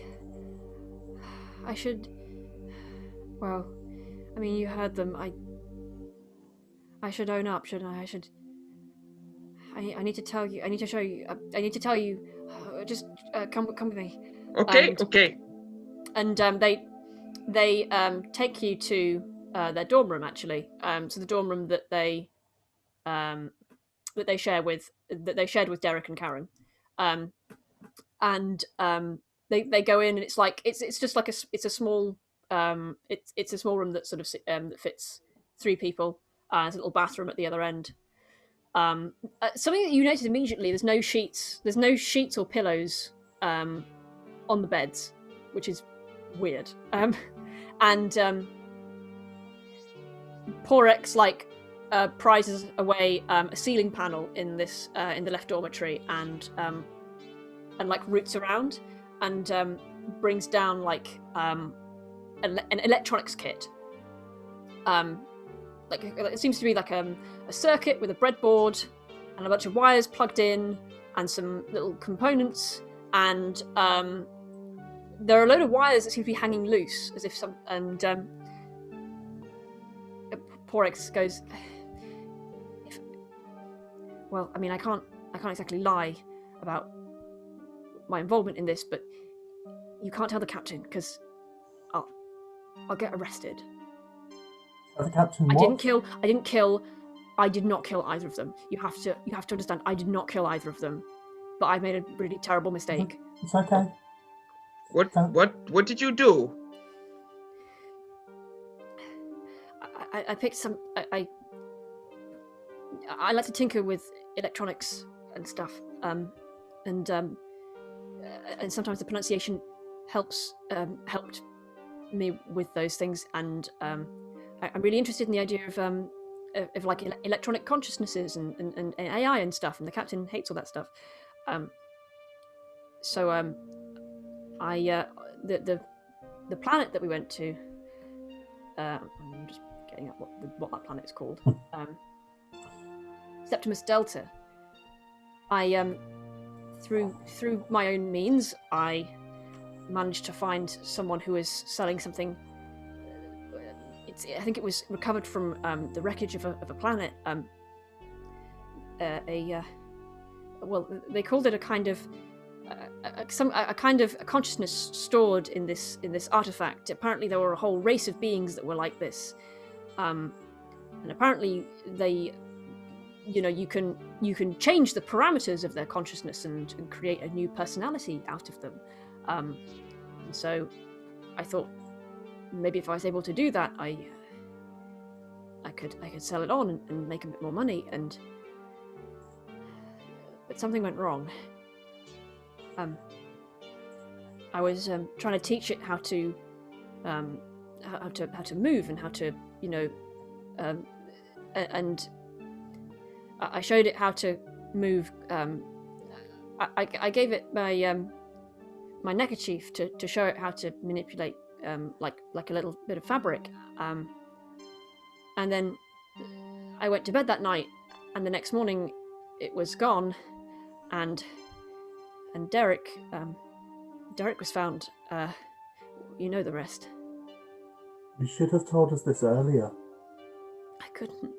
I don't know who you are, and I've. If this gets out, I'll be arrested. People have died. There's more important things at stake here. Where is this consciousness now? I don't know. But I think it's below the ship. Is the ship alive? The ship's not alive. I don't think It's it has the like- capability. The cotton! The cotton is alive! I mean, that was my theory. It's why I jammed the cargo doors. But That seems was like- you? Yeah, I was panicking and I was like, this is a mad idea, and so I did it, and it seems like it got in some other way. Hmm. Can you Is explain?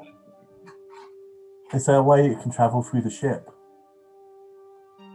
Well, it's an old classic, but the vents. Do we have access to the vents? Well, they're kind of difficult to get through. I mean, this isn't a film. You know, you can't exactly crawl into them except with some real difficulty. They're mainly used for sort of pushing air around the ship and air circulation and heating. The consciousness come from that device? That's what I understand. Is there any way of repairing the device and getting the consciousness back into it? I think once it figured out how to move by itself, which was related to the cotton, it's not looking back. Cotton balls! Well, I mean, it certainly wants cotton. I think it's why. I mean, everyone in here, like all our neckerchiefs got stolen. That's the only fabric part of our suit. Eating the Relating. cotton. Growing! I missed that. Sorry. Is it eating the cotton and the fabrics? What is it doing with this material? I don't know. It's going or disappearing. I'm not sure. But if it's on the ship or below the ship, if it's hiding.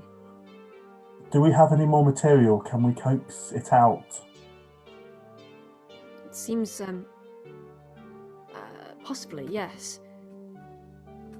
As far as I know, the other crew members in the other dorm, like, they seem to have all their bed sheets and stuff. I think maybe it took everything when it left here. But if we took some bed sheets and some towels from the other dormitory, maybe we could coax it out. We have to find a way of containing it. We need to preserve this new life form. Okay. I think if I get back hold of it, I can fix it. I think I could teach it that what it's doing is wrong. How Correct. certain are you that you can pull this off? Because if it gets back in the room and you can't contain it, I have to try. Can, I'm sure I I can. place my hand on Correx. can we Correx, it's going to be okay. can we You can configure? fix. Sorry. You can fix this.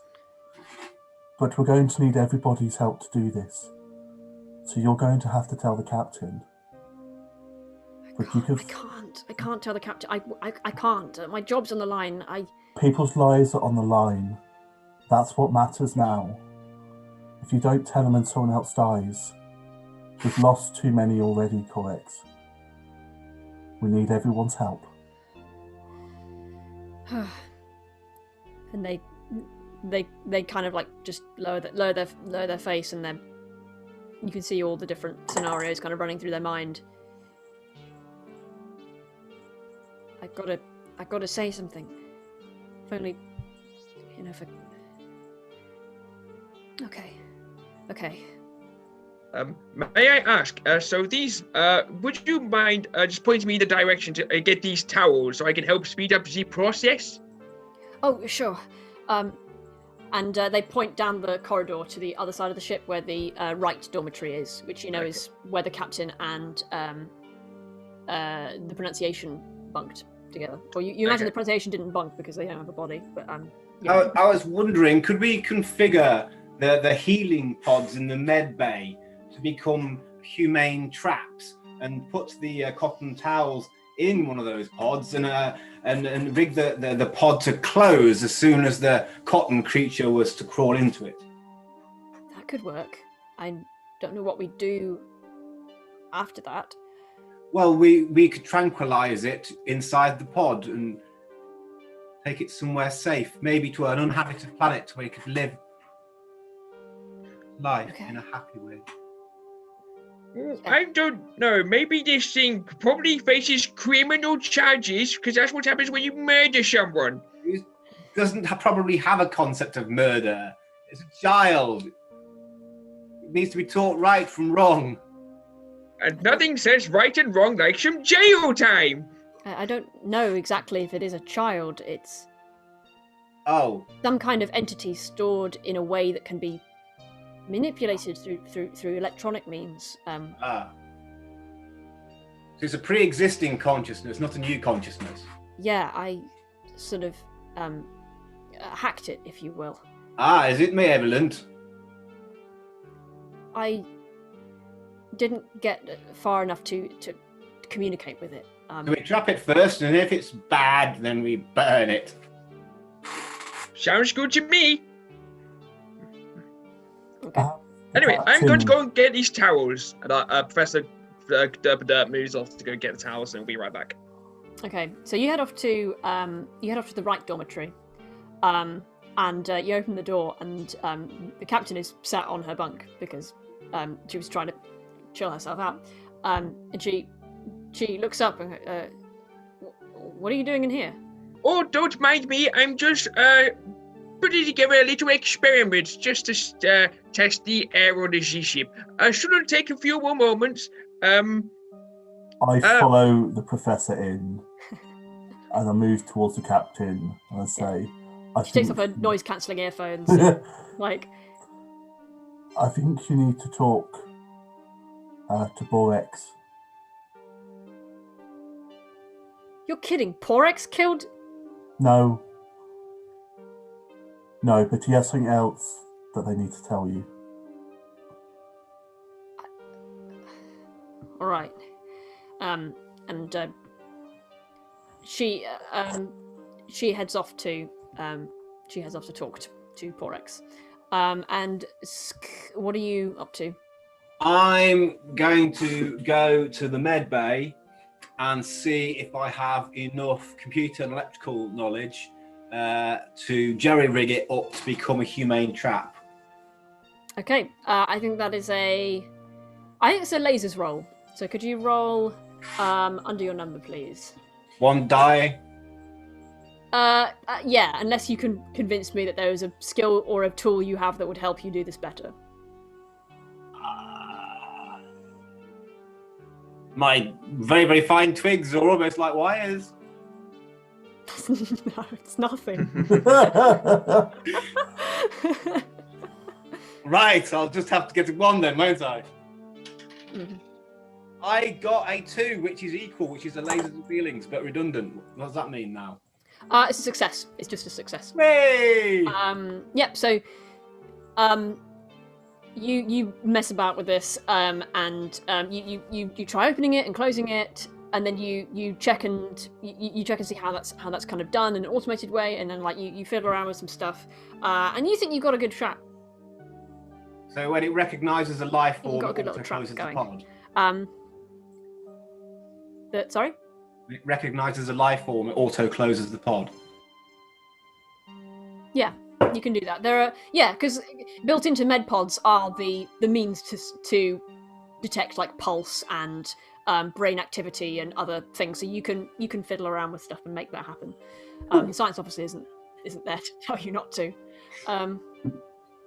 So you're in the med bay doing that, and Ion and Gavista, you are in the right dormitory. So what are you picking up Well, I'm going with the captain back to Borex. Okay. Just as he goes out, Ion, so where are we doing this thing again? As he waves a towel. In Which the med bay. Med bay, yes, sorry, I completely forgot. Off we go. I go to the med bay. Okay, so you head to the med bay as well, and yeah, you walk in as he's putting the final touches on this trap. Ion, you are walking with the captain on the way to the other dormitory, and it's at this moment that all the lights on the ship go out. That's And you're curious. plunged into darkness. Do I have and there's any a moment external light on my body I can turn on? Nice. Yeah, I'd say you've got a few panels that sort of let you know how your vitals are doing. You give off like a glow, almost like a candlelight glow. I set the brightness up to maximum and give it all the glow I can.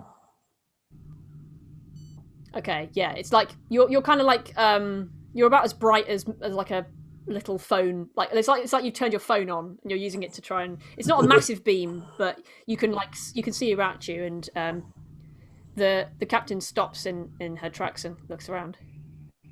What the hell's going on? It appears that there may be an entity on this ship, which What?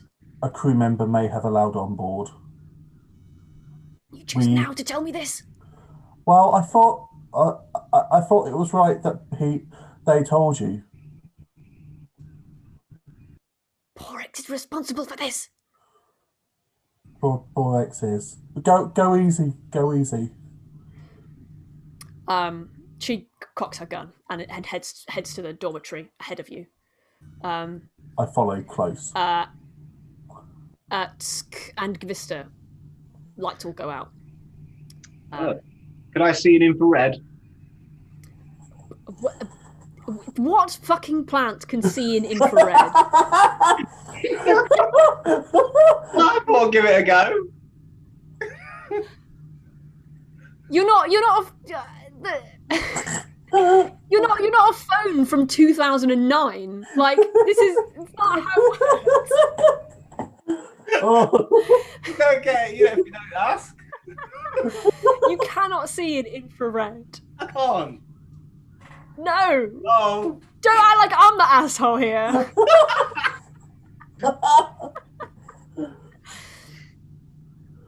Put some feelers out then. Okay, yeah. So you're sort of Tip it in. peering around tentatively, and you hear a heavy thud from the other side of the ship, on the side where the engine room is. Damn it, I knew it. Gustav would like to his grip on the large steel briefcase he has been carrying tightens, and he would then go to his communication device and just like activate it, so like a little light comes on, and just use that to guide himself around. He will go towards one of the walls as he makes his way down. So he's like feeling his way along the wall with like his briefcase arm, but also like those tiny lights that he's got, trying to find his way to the med bay. Okay. With the towels. And how are you doing this sneakily? Like. Yes, I would like to do it sneakily. As you're doing this sneakily, your phone starts ringing. I quickly answer it. Hello, this is Professor. Hello, it's Paul. I got back to you. I figured out why the medbay exploded on our end. It's really, really weird.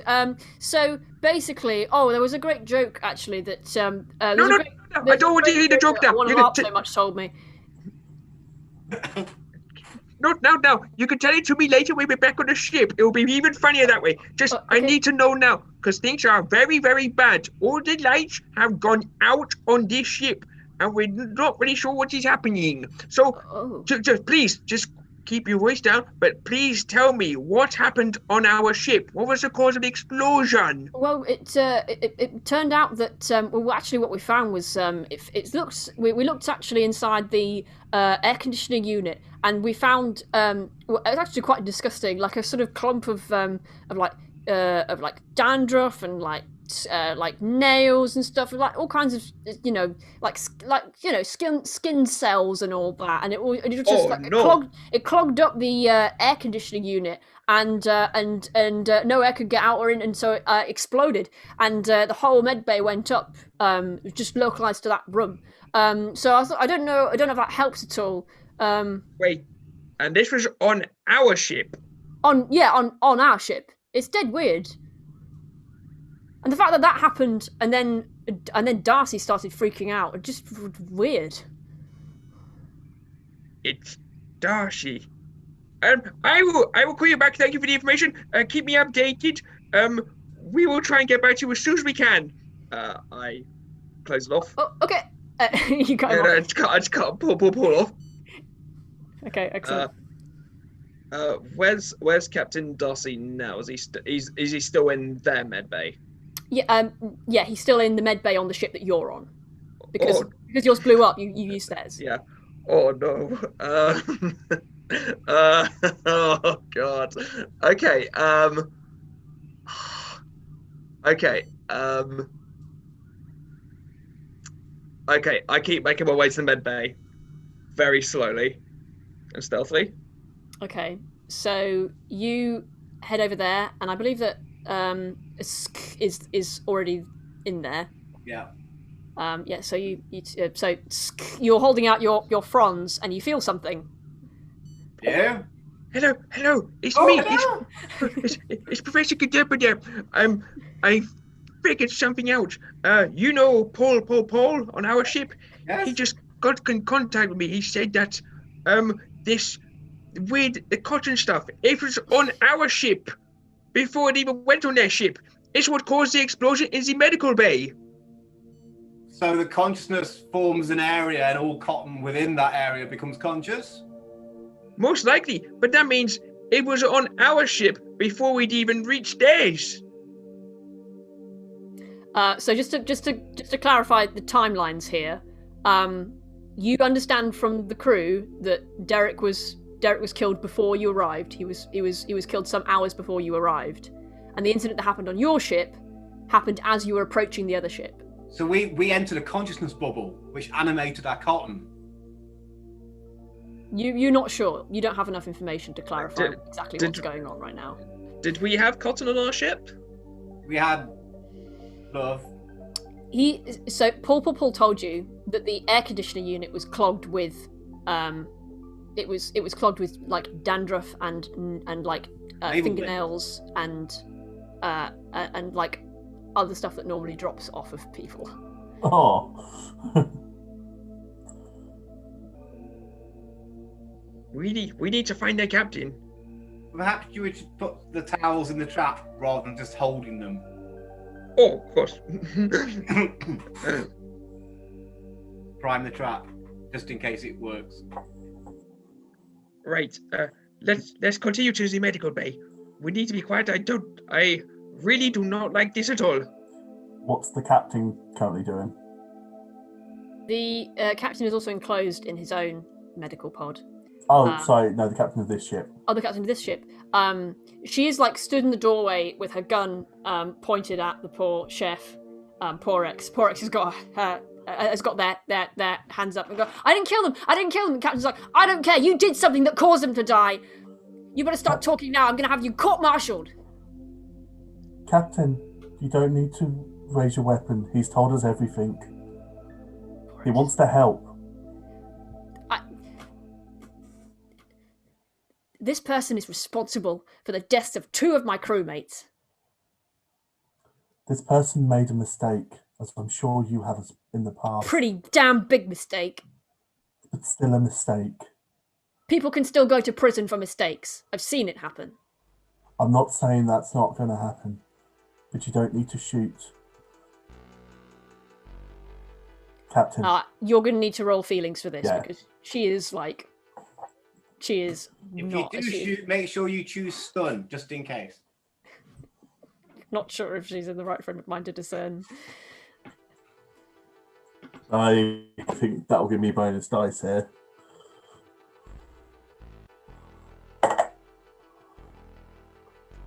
Laser feelings. Excellent. Yes. So you succeed, but you could also have the option to ask me a question, a yes or no question about the state of affairs. I will say, we've got maybe at tops half an hour play left.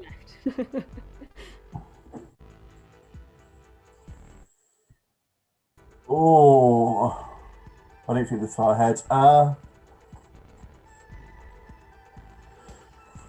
Thank you for the intense music to really help me think of this question. If you can't think of a question, that's okay. I'm just pointing out that you might not get another chance. Yeah, no, so I can ask you a question on anything. Yeah, I have to This is answer. asking you a question on the game world. And then I will justify how you make that connection.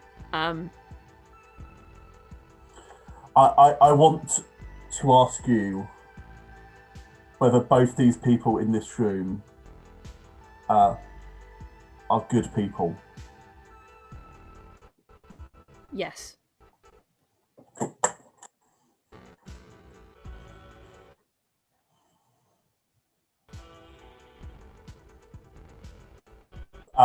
So I've rolled a 2. I presume that's a pass then as well.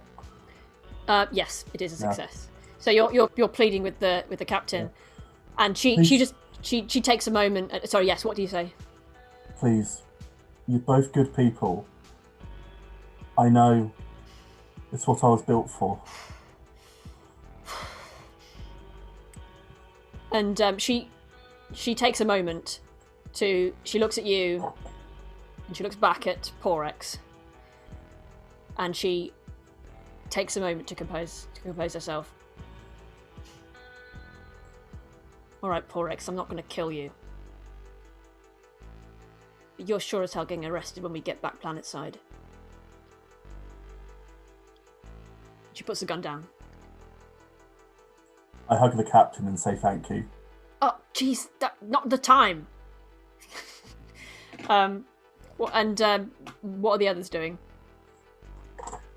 Go to the medical base, setting a trap. Okay, yeah. So you've set your trap. Probably get Captain Darcy out of the room so we're not just leaving him in there. You hear the footsteps. These kind of like these dull sounding footsteps, like huge feet. And you also hear a kind of like a noise like fibers being pulled apart almost. Like if you have, I don't know if you've ever you know, like the stuffing that you get in toys, like that stuff. Like that stuff being pulled apart repeatedly and sharply. Mm-hmm. Like as these footsteps advance closer and closer to the med bay. Hide Okay. somewhere in the mid bay. Okay. You're both hiding. I set down my briefcase, click a lock, and it opens out, and then this large, sort of like cannon on a rail, almost like a turret, appears. And I set it in the middle, and I set it facing the door. And then I will, using my goggles, I will then tap a button, and then I then see in the range of where the gun is pointing. I will hold a clicker, like for a trigger, and I will also hide. Okay.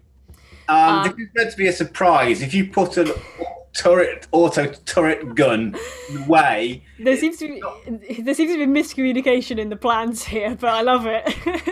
we're meant to lull it into a false sense of security in the trap, not put a massive gun in the way. That's not gonna. Oh, right. It's going to be more exciting, by the way. I shut the case. I click the button, and the turret returns, and then the briefcase just shuts, and it just stays there.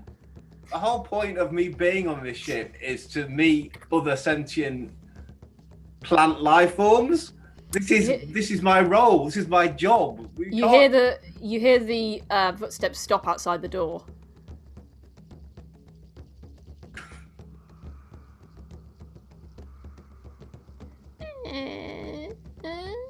You hear the door open slowly, and there's a figure that's makes up a darker part of the darkness. It's a huge, hulking figure, vaguely humanoid, but with several tendrils.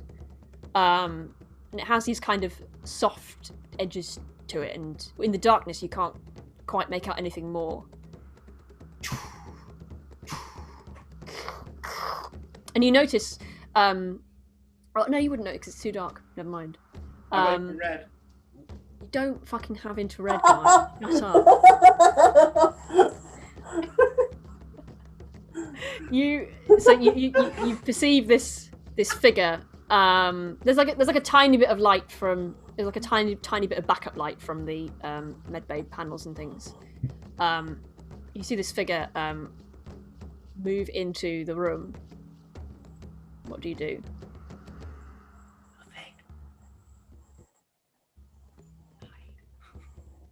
It sort of shifts around, and you put some towels on the medbay, on the empty medbay pod, didn't you?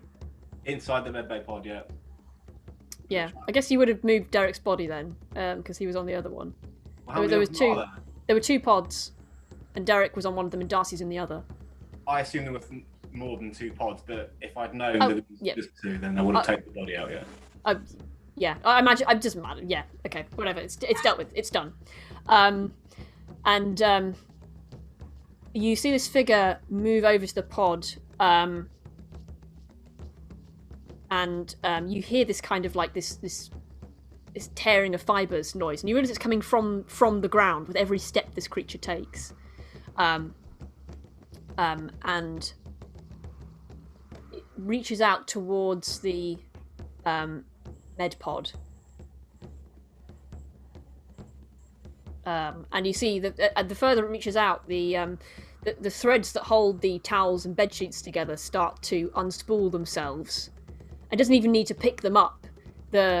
Once they come within its field of influence, the threads just kind of unravel themselves and become a part of this creature. But it's holding its hand, it's holding its arm or its tendril, whatever it is, over the pod. Are you doing anything? So it's sucking the towel out of the pod rather than being sucked into the pod.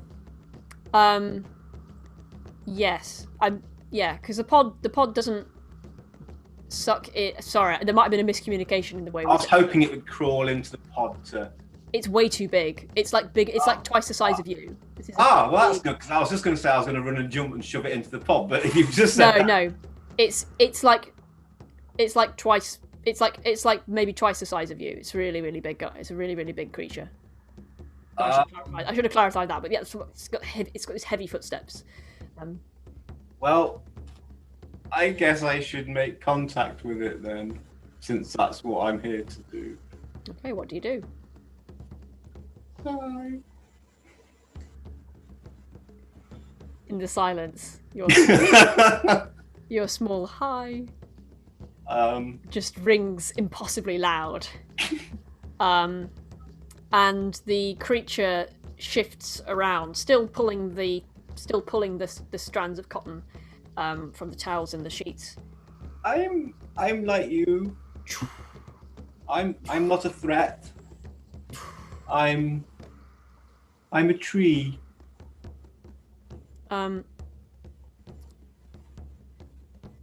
It reaches out, and you feel the bandage that was put around your head earlier start to tighten. Can I lick it off? You're going to need to make a lasers roll because this creature's fast and okay. Influencing these things. So I need to get under 2. Okay. No, I failed. Okay, so Gavista, you see try to make contact with this creature, and the creature responds by trying to by tightening this bandage around, and the bandage itself shifts around where your eyes. I guess do you have eyes? Yes. Yeah, they shift around that, and then like so you can't see anything. This bandage has gone around your eyes, and it's being tightened and tightened and I was tightened. wrong about the gun. Bring back the gun. And it's excruciating. It's like a splitting headache, and you sort of feel a creak like run through you, and you get that same like that and your body is being put under pressure by the sheer force of this creature. Ow. Well, I let you do your thing. Now I do mine. Please. Briefcase opens out. Tire comes around. I tried. Log onto this entity, and I will open fire with the pulse cannon. Okay. I don't miss and get a hole in the wall or hit Captain Darcy. roll lasers for me. Sorry. Do I get an initiative because this is a created weapon of mine? Oh yeah, absolutely. Yeah, you get. I'd say I'll give you 3 on this actually because this isn't. You're not just using a weapon. You've also created the weapon yourself, and so you like really understand how it works. Hell yes! All right, here we go. A 3, and a 2. Yeah. That's a success. Yes. Okay. Yeah. So you wrench open the briefcase. It pops out, and Ion, you're like managing this delicate confrontation between the two people, and you just hear, and the folks there and everyone just like turns around and goes, what's going on? I believe the trap has failed. The what? And what do you do, Ion?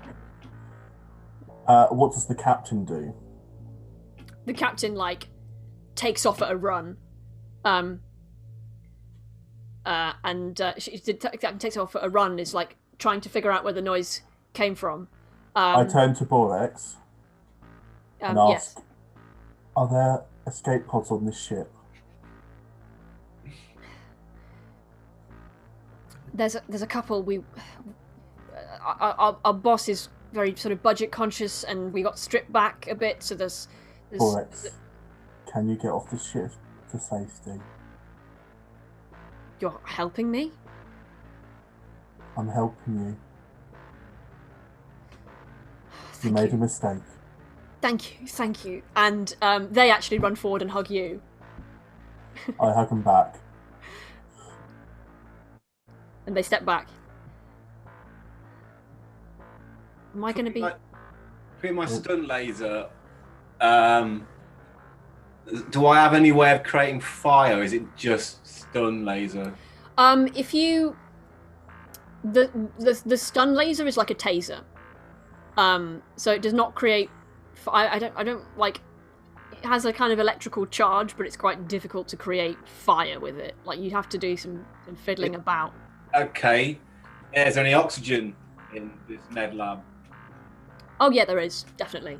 There are a couple of like, you've been in med bays before, and you know that they usually keep 1 or 2 canisters. What I want to do is I want to find the most flammable. I mean, I'm trapped, aren't I? I can't move. You're currently, well, actually, we need to resolve this, don't we?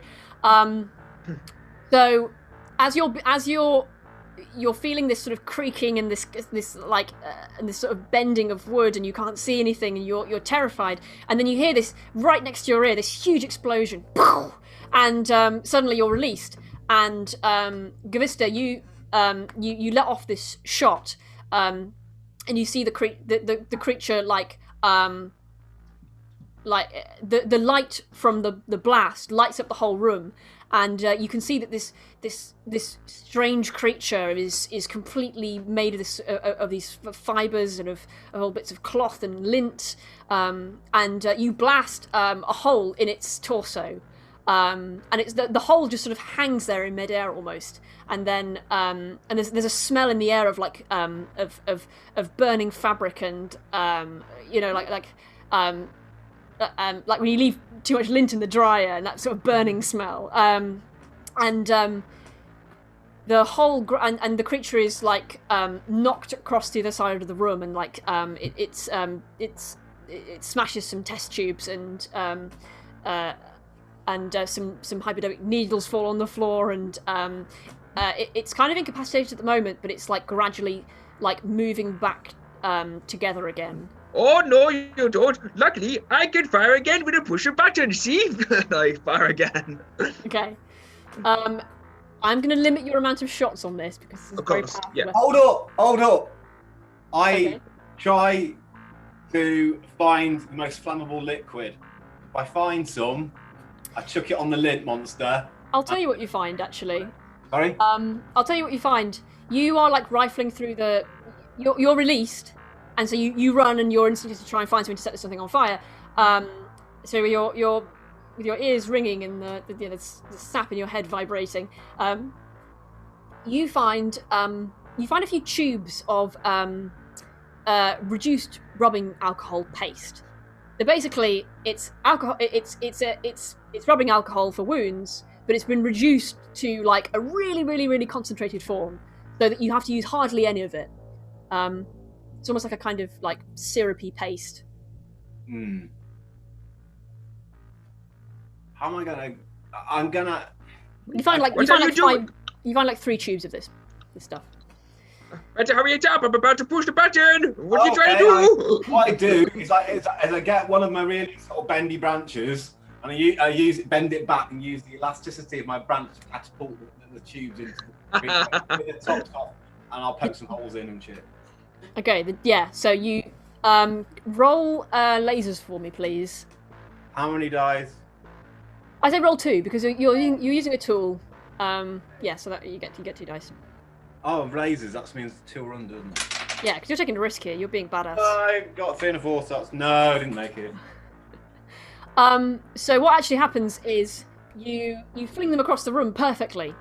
Does exactly what you want to do. Unfortunately, rising up from the ground are 3 tendrils which catch the tubes. And they throw them back at you. And you and like Gavista, you smell this. This room is filled with the smell of overpowering sort of alcohol smell. And you are covered in this extremely flammable substance. Oops. You need to get out of. We need to get out of this room. We need to go. And but I start to run out of the room. But I will quickly take one more shot with a pulse cannon. 2 dice, just because of a charge. Go ahead, roll 2 dice. 5. That is my number. Oh, great! So you succeed, but you also get to ask me a question if you like. Can I think there's only one question that needs to be asked in this situation. Can I kill it? Yeah, you can. Oh yes. All right. That's like, I'm answering that question as like in a kind of obtuse. What I'm saying is there is a way to kill it, not specifically you. No. Yeah, again, no, that's what I asked for. Again, that's all I'm gonna get. That's all I need. So a second shot of the pulse cannon fires off again. Yeah. So you run to a different part of the room. You run across. Constituting itself. So I what I was planning to do was shoot it with the second shot, and as soon as it's done that, deactivate, folds up again, carry the briefcase, and get out of there. Okay. Yep. So you let off this second shot, and these tendrils that had risen up from the ground are like cut off by the blast, and you smell that sort of that wash of burning, and you just miss who's quite nearby and covered in this very flammable substance. You just missed him because you're good at what you do. As you're running and you deactivate the briefcase and you run across the room. And you trip over something, and you don't fall. You catch yourself, but you look round, and it's like you tripped over like some kind of plate or like a block or something. And you hear you hear the item you've tripped on moving across the floor, away from you. I pick it up. If I can see it, because I don't know if it's still if the lighting's still not great. If I'm still able to see what I kicked, then I'd like to pick it up. Okay.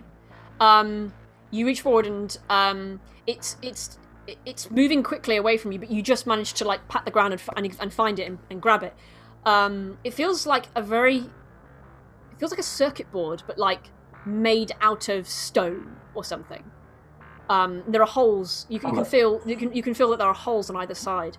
And as you're holding it, you feel the air around you become difficult to breathe. You start coughing, and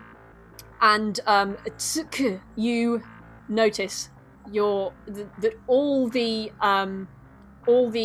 fibers and the bits of cotton are now trailing after your friend Gavista.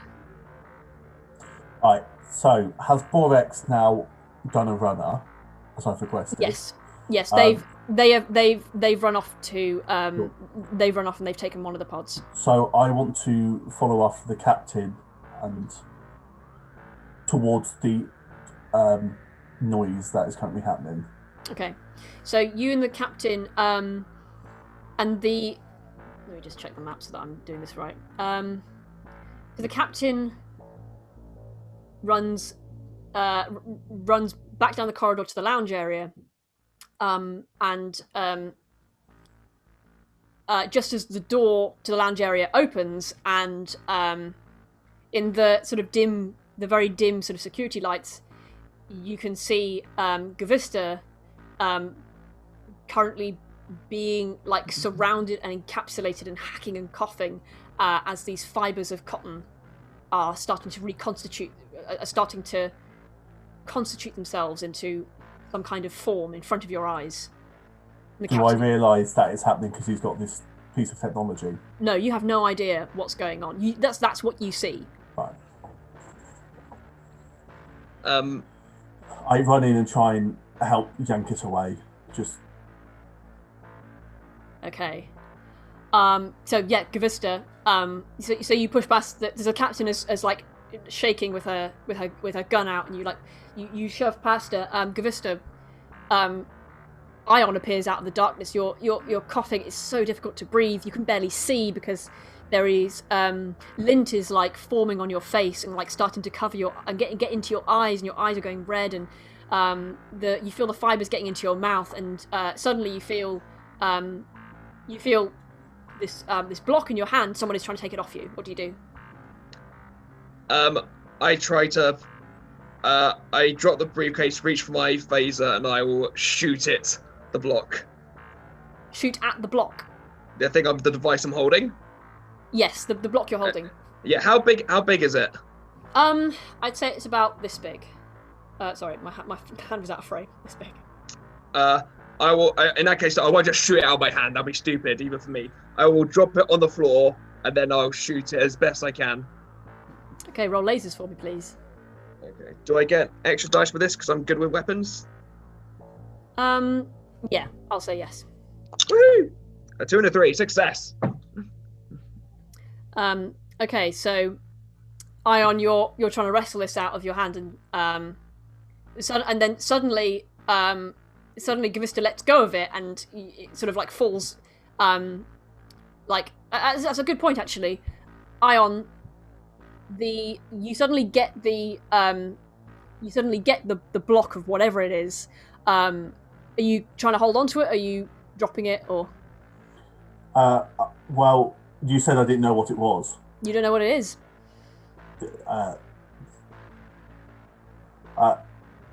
If I hadn't worked out what it was doing, then I wouldn't be trying to get hold of the block.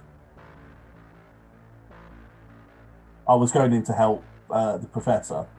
Okay, I think I'm overcomplicating things. Yeah. So you drop it. Yeah, I'll drop it. Okay, yeah, I am overcomplicating things. Yeah, so you drop it, and Gavista, you lean down and you shoot it, and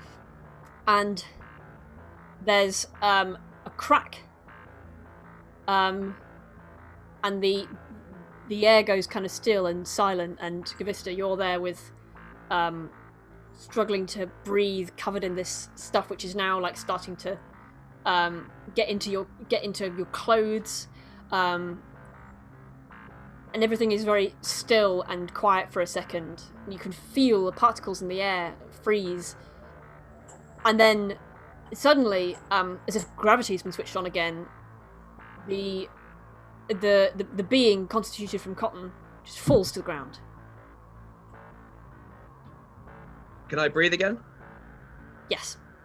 You're coughing in. Yes. Oh, we destroy that thing. I shoot it too with my gun, but I make sure I point the gun sideways. You shoot the block. Yeah. Yeah. You're still in. You're kind of still in the med bay, aren't you? Yeah. Yeah. You get out your gun and you shoot the block. And as you do that, you feel a gun on the back of your neck, and you hear a familiar voice. Well, now that that idiot is out of the way, I'd quite like you folks to take me back to my home planet.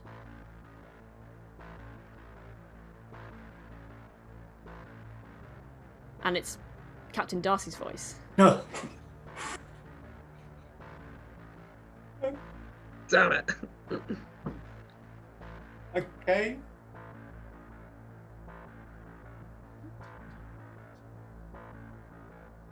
I take it. Ion and Gavista, you also hear this, and Oh, yeah, and Captain Darcy.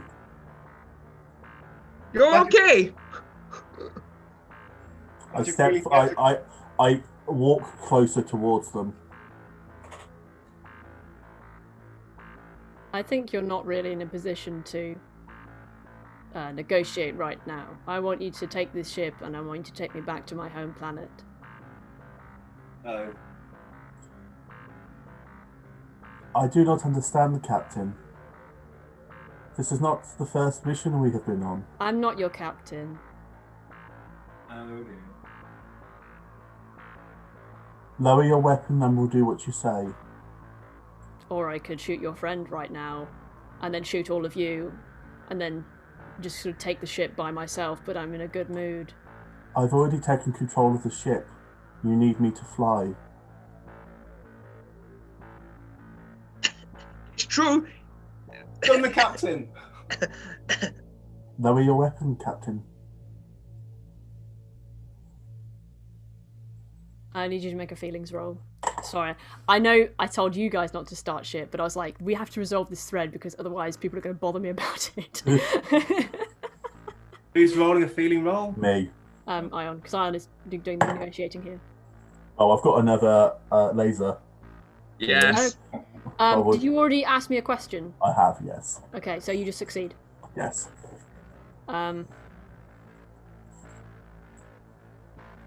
Does the captain know how the ship is laid out? You have no idea. Okay. I stun the captain. I Roll lasers. And I do it sideways. It doesn't make it. But... Yes! I did it! I got a 2! I got lasers and feelings the second one, even though it doesn't count. Yeah, so this entity that seems to be piloting Darcy lowers its gun and goes, I could take all of you. And you stun him. And he goes down like a ton of bricks. Yes. step forwards and grab Mr. Darcy Mr. Darcy, Captain Darcy slash the entity. Help me take it to the airlock.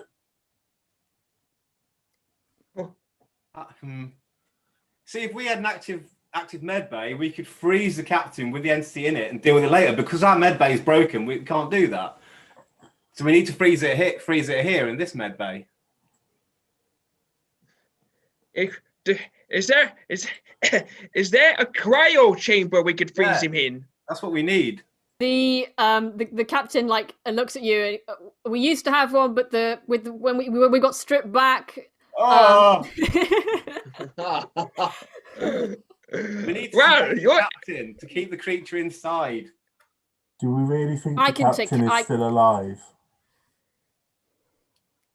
I can take care of this. I didn't mean to make that sound like I was going to kill him. I can make sure he doesn't cause any trouble. How? When we get back planet side, we'll look for a scientist or a doctor, and we'll see what this is about. How will you get them there? How will we? Sorry. How will you transport them safely? You cannot let it free again. Date him. I'll stay in the same room as him. And if he causes any trouble, well, it'll be a stun gun again. Oh, wait. Later, that the creature can come out and find somebody else.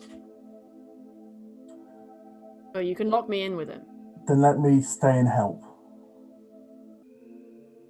Let's all stay and help. You see the captain sort of sigh. This stress is sort of visible in her body and her face. All right, I guess we can do shifts or something. Can't we keep the captain sedated so the creature is locked inside him as a prison? That could work as well. Yeah. Put the captain in the med chamber, sedated and sealed in the chamber, and keep the captain sedated. Okay. Sounds like we've got a plan. And so you figure out a system of shifts, and you sedate you sedate your captain. It's creepy. It's odd to think that the captain that you know is somehow not present. And you tethered to the other ship still, tethered to your ship still. You managed to get back planet side. Captain Darcy is taken in by some of the consortium top scientists to see if they can figure out how this entity got to him and what can be done about it. So you're back planet side again. No big meal. No big nice restaurant meal paid for by Captain Darcy. Is there anything? I'm gonna zoom out in a second and jump into the future. But is there anything you'd like to say to any of the other, to each other, or to any of the other characters before we time jump? I want to, when we return planet side, walk up to the captain and give her one final hug.